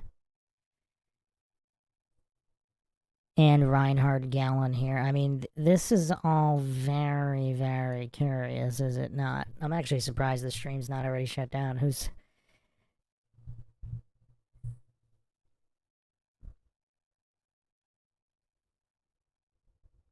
Court of public opinion. Want to ask questions? You can ask questions anytime. You guys wanted some Mindshock, so I dropped them on you.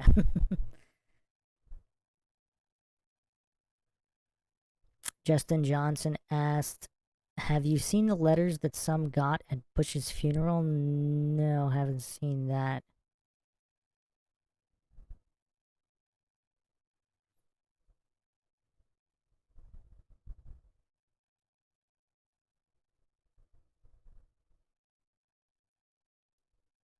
Les Xylophone says, I was MK Ultra in a re-education home as I was a ward of the state and a perfect target. Want to expand on that?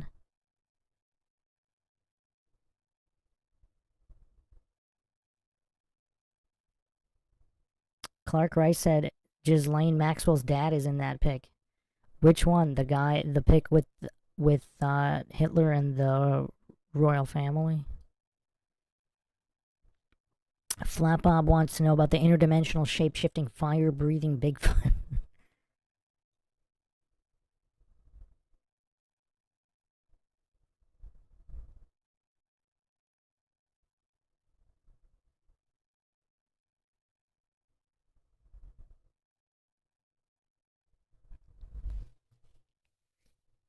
Court of Public Opinion says, I do remember the Bush family being tied to the Curious George books decades ago.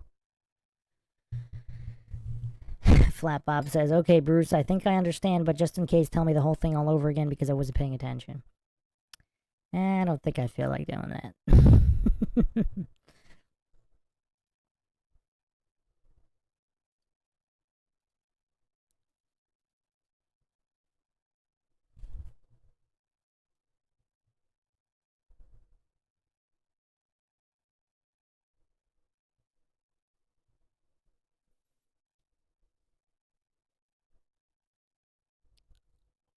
There was also this photo here,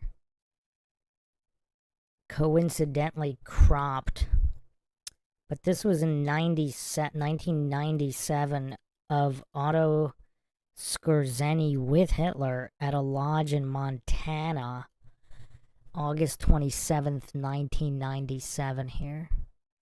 Now, it's conveniently cropped, isn't it? And all these faces other than Skorzeny censored, but yeah.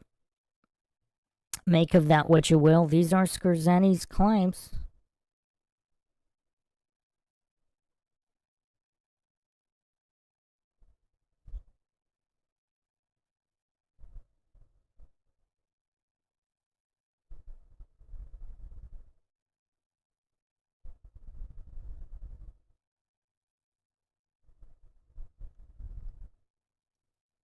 We're probably going to get shut down for this, but here's another old photo that supposedly was never published before. I mean, this is going from websites that are no longer online here. Here are the Sherfs, aka Bushes. Apparently, these two crew members were killed the day after this photo was taken of George H. Sherf Jr.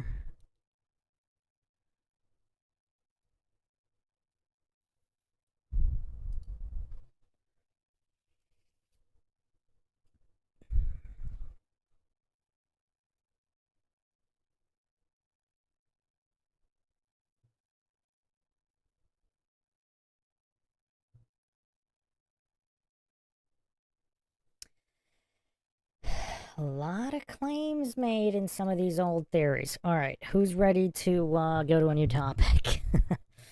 And that's quite the rabbit hole, but I mean, there's still a bunch more, but Flat Bob asks, where do you find all this stuff, Bruce? Now, these were all on old GeoCities sites in the 90s. I mean, I don't really want to go super deep into this, but I think everybody knows there's this long list of mysterious deaths connected with the Bushes and all of these people.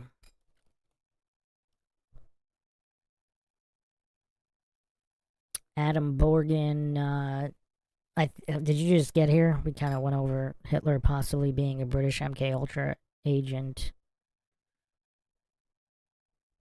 Oh wow, Court of Public Opinion says my dad was a rogue scientist, gave me LSD when I was 12, wanted to see if I could move things with my mind and stuff. He had a whole team of docs and scientists. It's pretty crazy. Yeah, let's get I don't know, anybody want to talk about Roller Jam and Steven Seagal? What kind of questions we got here? I mean, I spent way more time on that than I thought. Oh wow, we've already been going for almost 2 hours on that stuff. Yeah, we need to round out the night with more Seagal and Roller Jam.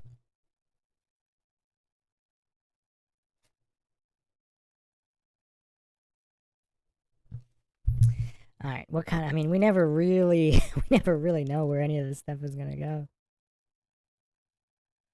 Pinto Sack says, I think one of Bruce's theories is that Jean-Bonnet was hurt or killed at Fleet White's party before they got home, or at the Steins, or at another location. Clark Rice wants to talk about Maura Murray. Wow. I have a new Maura Murray podcast coming up as soon as I get all the old episodes up. Clark Rice says, I'm here for the Roller Jam highlights. Yeah, we're gonna close this out with some Roller Jam. I did find a bunch of old clips, but they're not really organized, so I think we should just stay with the tried and true highlights.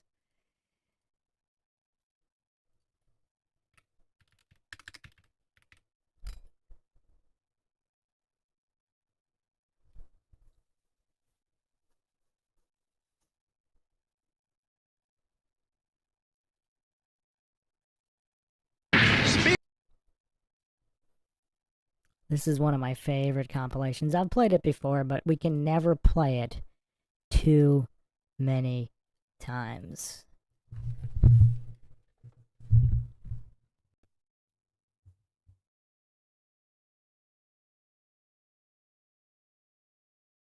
Speaking of mental illness, Kenneth Logue's luxury skybox, she was having a good time talking about it, but Amanda didn't think too much of it, did she?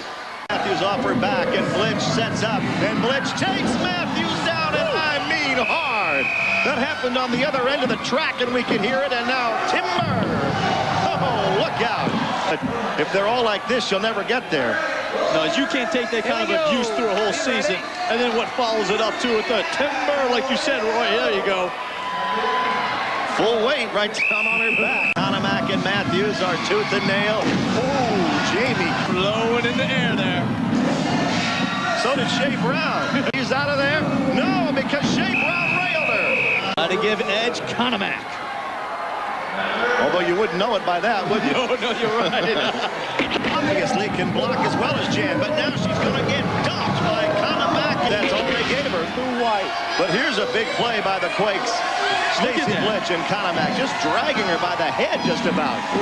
I've been talking to a lot of cool people online, a lot of females, you know, guys a little bit, but actually, I've been talking to a guy in prison. Game with you that was in prison. Has he even practiced with your team? He don't need to practice, man. It's Mo Sanders. I think his stamina will be to bed. He's that good. Look at that. You talk about good. Oh, my goodness. What a call. Me too, Jason. You're not getting by without a fight. Oh, look at Atkinson work him over. Oh, did you hear that collision? And look, now there's the convict, Devo. He's all up in his seat, and his job, obviously, is to take care of Atkinson. Oh, man. Being stars right now. Did you hear that, Mark? Oh, God, you see it. What hints? Sanders, look, usually he's gabbing, he's talking, he's bragging, but oh, look at that collision. Devo, where did he come from? Oh, I'd like to send him back wherever he was. I win. I keep the belt, and you stay away from my sister. I'm accepting your challenge because I've been hunting you down for the longest. We're going to do this. Race between Jason McDaniel and Mo Sanders. If they wanted to, that didn't mean much. It's like the early stages of a great horse race. And there's a playing the first half of this game. And look, what's Mo Sanders doing? Oh, he's taking the jersey off. He's ripping his orange hot dice jersey off. Sanders has done it. He's got that jersey, and look out, Mo. Oh! Here comes McDaniel again. He uses the jersey. Here comes McDaniel again. Is right. Oh, they both go over the rail. They're both off the track. Trying to unbuckle Jason McDaniel's skates. Jason's kicking, trying to get away from him. He did it. He did it.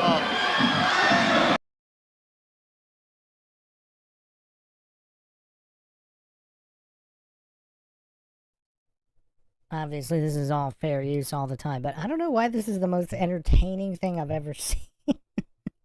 I just don't know why.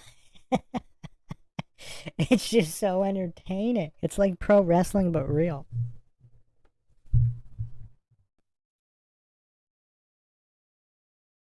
You say anything goes in a match race. Jason's trying to skate like a skateboarder on one, but he's not going to be able to catch him. Roy, he does not need to do that. What is Mo Sanders doing? That should not count. Taking his skate off. That's ridiculous.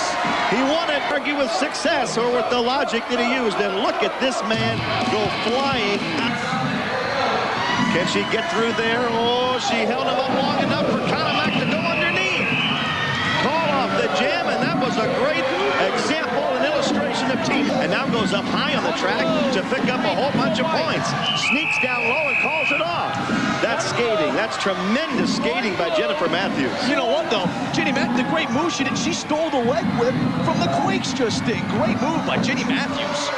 4 hot dice points. The Quakes did get 1. The fight continues. Conamack and Matthews finally going at it for Jason McDaniel, though, because he lost his jammer's belt to Mo Sanders. And it just got worse. He just went down. He have enough to whip Slopey through there. Yes, underneath he goes, and then ducks under him to avoid the punishment. And Atkinson inflicts the punishment on Weber and Davidson. I think he's by like it's nothing, and then gives him the rail biter. Wow. Skates on the rail, and now McDaniel's taking it out on the track. Man, you can tell he has some anger built up. He lost the belt. He lost his sister, and now he's taking it out on the Quakes. Well, he and Weber have always been a tremendous chest-to-chest. With one jam left to go, he turns around and takes two of them down.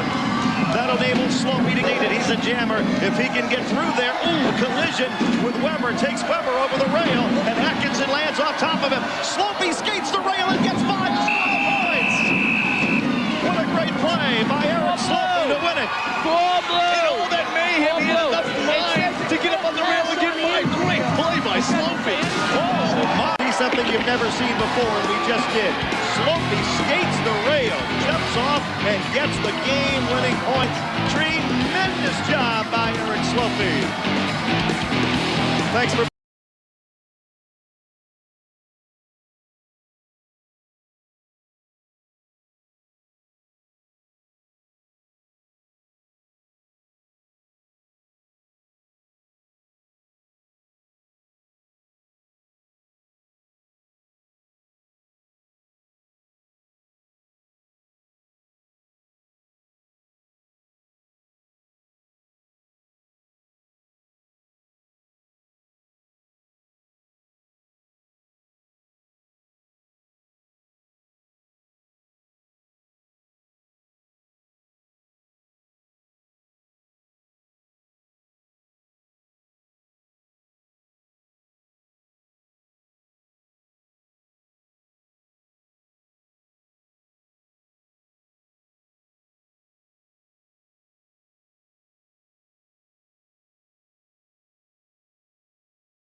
Yeah, this is pretty incredible stuff.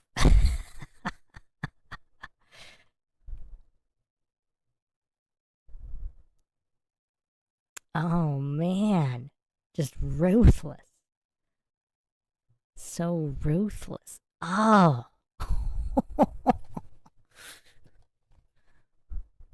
It's like pro wrestling, but real.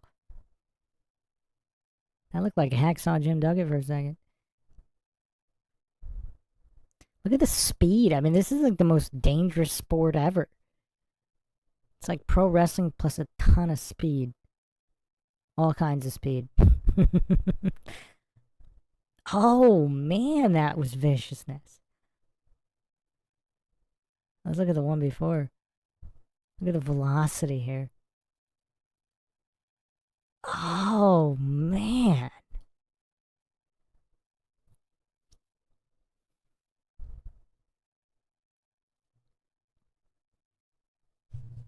Flat Bob says, Roller Jam's the greatest thing to ever grace the 8-8 box. It's hard to argue that. It's hard to argue that.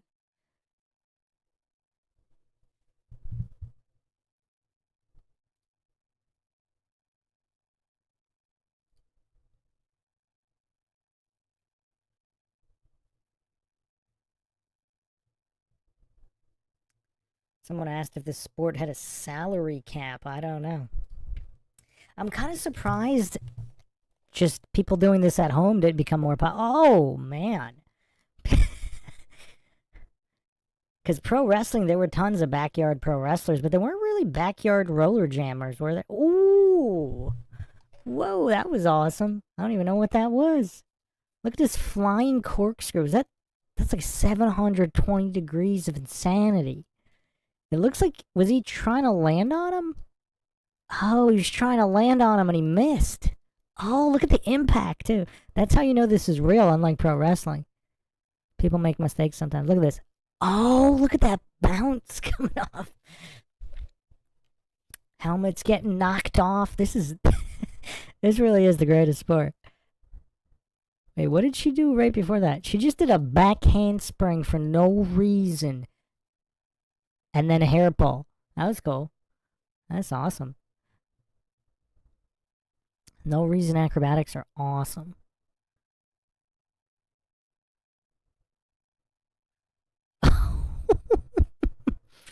This is great.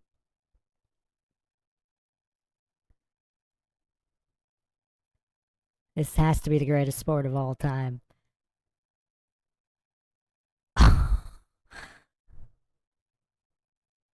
Oh man, look at that. Nothing held back. That was full body weight. And look how she walked in position. So she gets in the handstand and then she has to walk to get in a better position. And now look at this. 100% of her weight. Bam. And that's not like a canvas with give. I mean, that is just a solid rollerblading track. Look at that bounce off the spinal column. Clark Rice said every day after school with my brother was basically Roller Jam Prep Academy. Are you kidding? People actually did this after school? Tweak says, I want to hear Bruce's thoughts on Greenland, Panama, Canada thing that's going on as of late. Yeah, I don't know about any of that. Seems to be like some kind of psyop distraction, right? I don't know if it's a distraction from the fires or from other things. Direct energy weapons or otherwise. But I don't know, it just seems like it's very, very distraction based. Because they know a lot of people can get triggered about it and spend all their time and energy talking about that.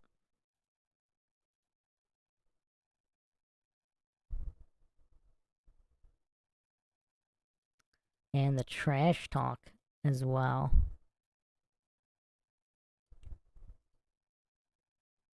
That was so vicious, though. This has got to be the greatest thing ever on television. If television wasn't made for this, I don't know what it was made for.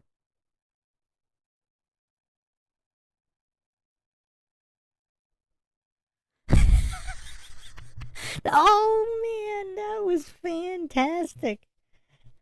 I don't think I've ever seen anything quite like that, even in pro wrestling. You put the guy in a trash can, you put the trash can sideways, then you get another guy to do. What is this? This is like a power slam. It starts off like a power bomb and then turns sideways. Is that a power slam? I don't know what that's called. My pro wrestling jargon is not up to snuff, I guess, to identify that maneuver. Oh man, maybe that's called a power slam. I think that might be a power slam. I don't know what the other maneuver was. That was kind of like a DDT. Man, what a compilation that was. I mean, man, that's crazy. They need to put Roller Jam back on programming.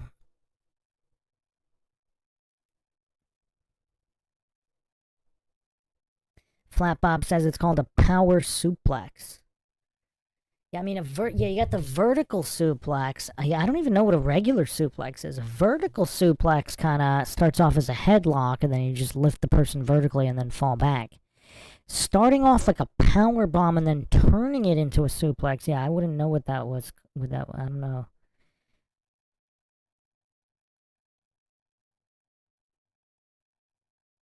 Flat Bob says the world could use some more roller jam.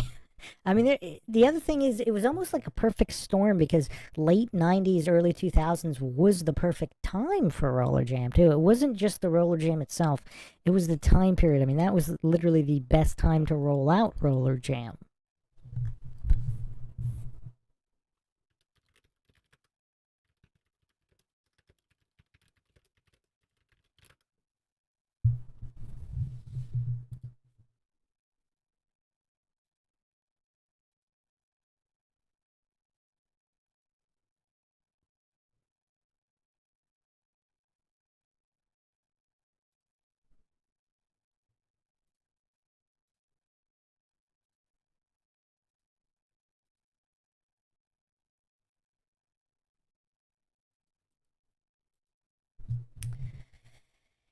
Yeah, I mean, there's really nothing quite like Roller Jam.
Give me a second. I have a new Roller Jam highlight that I found.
For some reason, it's taken forever.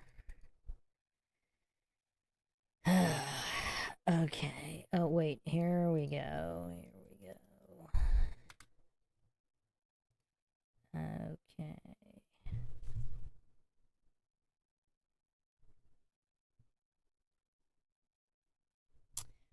Or not.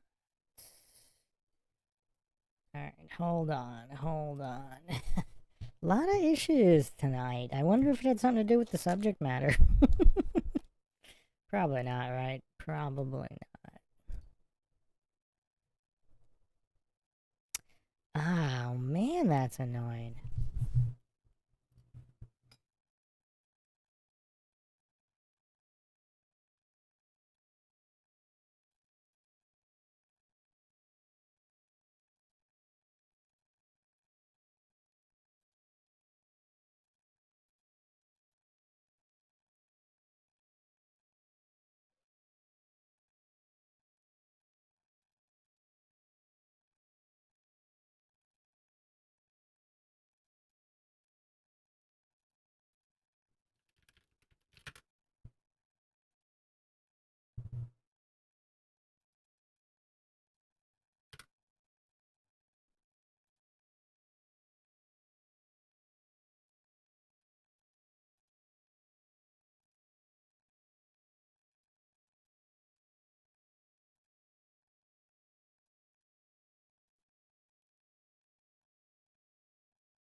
Can everybody hear me? Yeah, I got the clip. It wasn't easy. It wasn't easy, but I got it. Fair use incoming. Alright. Alright, here we go. Alright, final clip of the evening. It is titled... Oh, let me get the title, I just forgot it again. It is titled... The Sisters of Suffering. Here we go.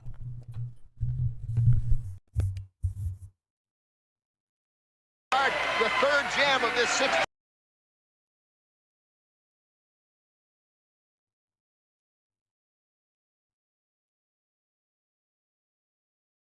Find my proper groove, what a deep mark I would make. So they chop and change in each fresh move. The third jam of this sixth jam first period. The Quakes lead it by a score of 3-1. And Ken, as we start this jam, we've already seen the Sisters of Suffering setting the precedent for a nice physical game. We've had faces into the pads. We've had girls off the track. I tell you what, I'm starting to like it.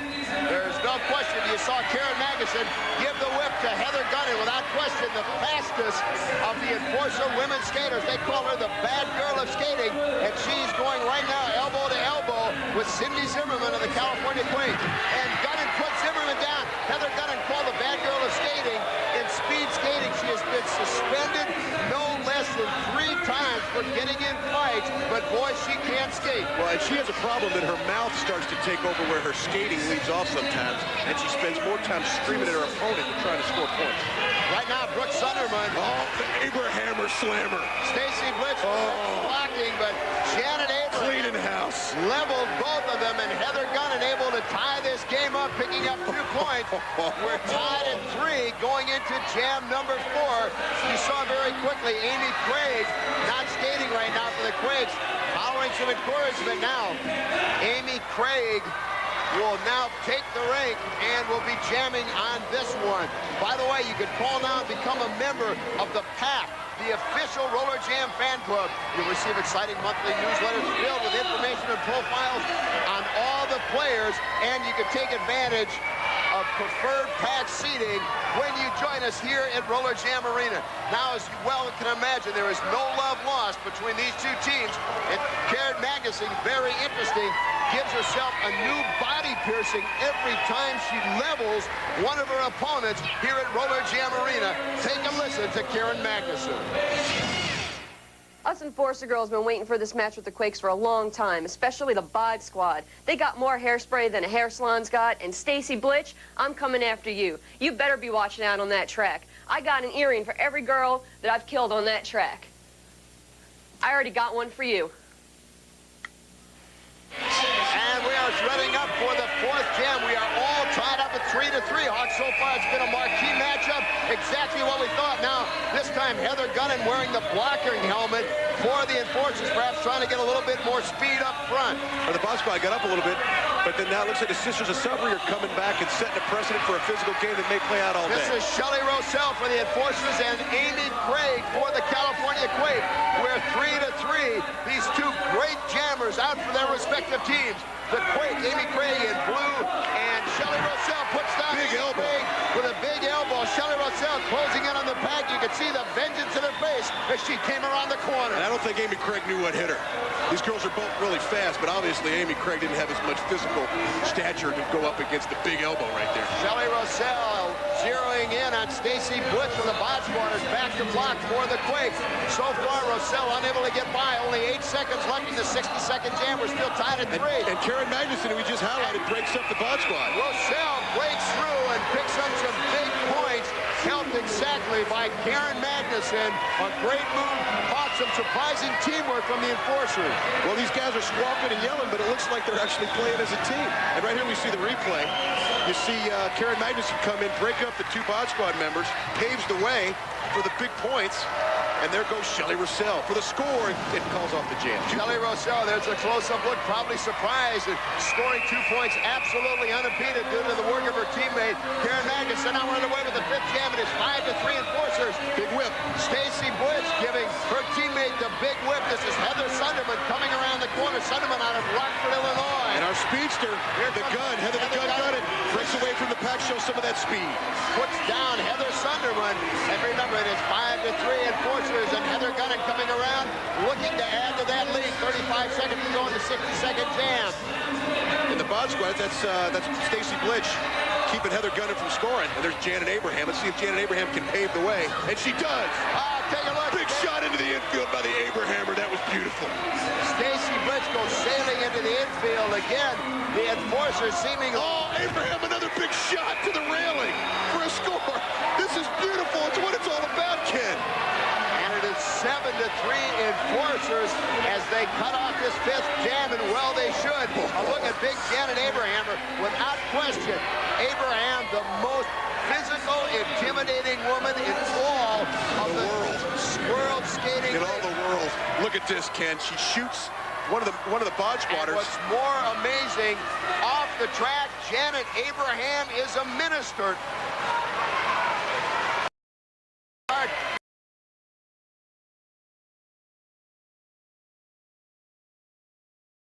Ken. And it is 7-3.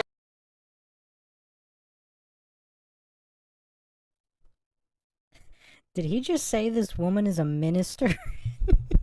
You can't make this stuff up, people. You can't make this stuff up. Wow. What an incredible show. What an incredible show. Yeah, I actually have full games. I found some full games of Roller Jam, so that'll be in the dedicated Roller Jam series. But yeah, that'll be it for now. Justin, Flat Bob says the Minister of Pain. Oh, man. Oh, man. All right, thanks again, everybody, for joining us. Plenty more to come. We'll catch you guys next time. This is Bruce McGuire signing off.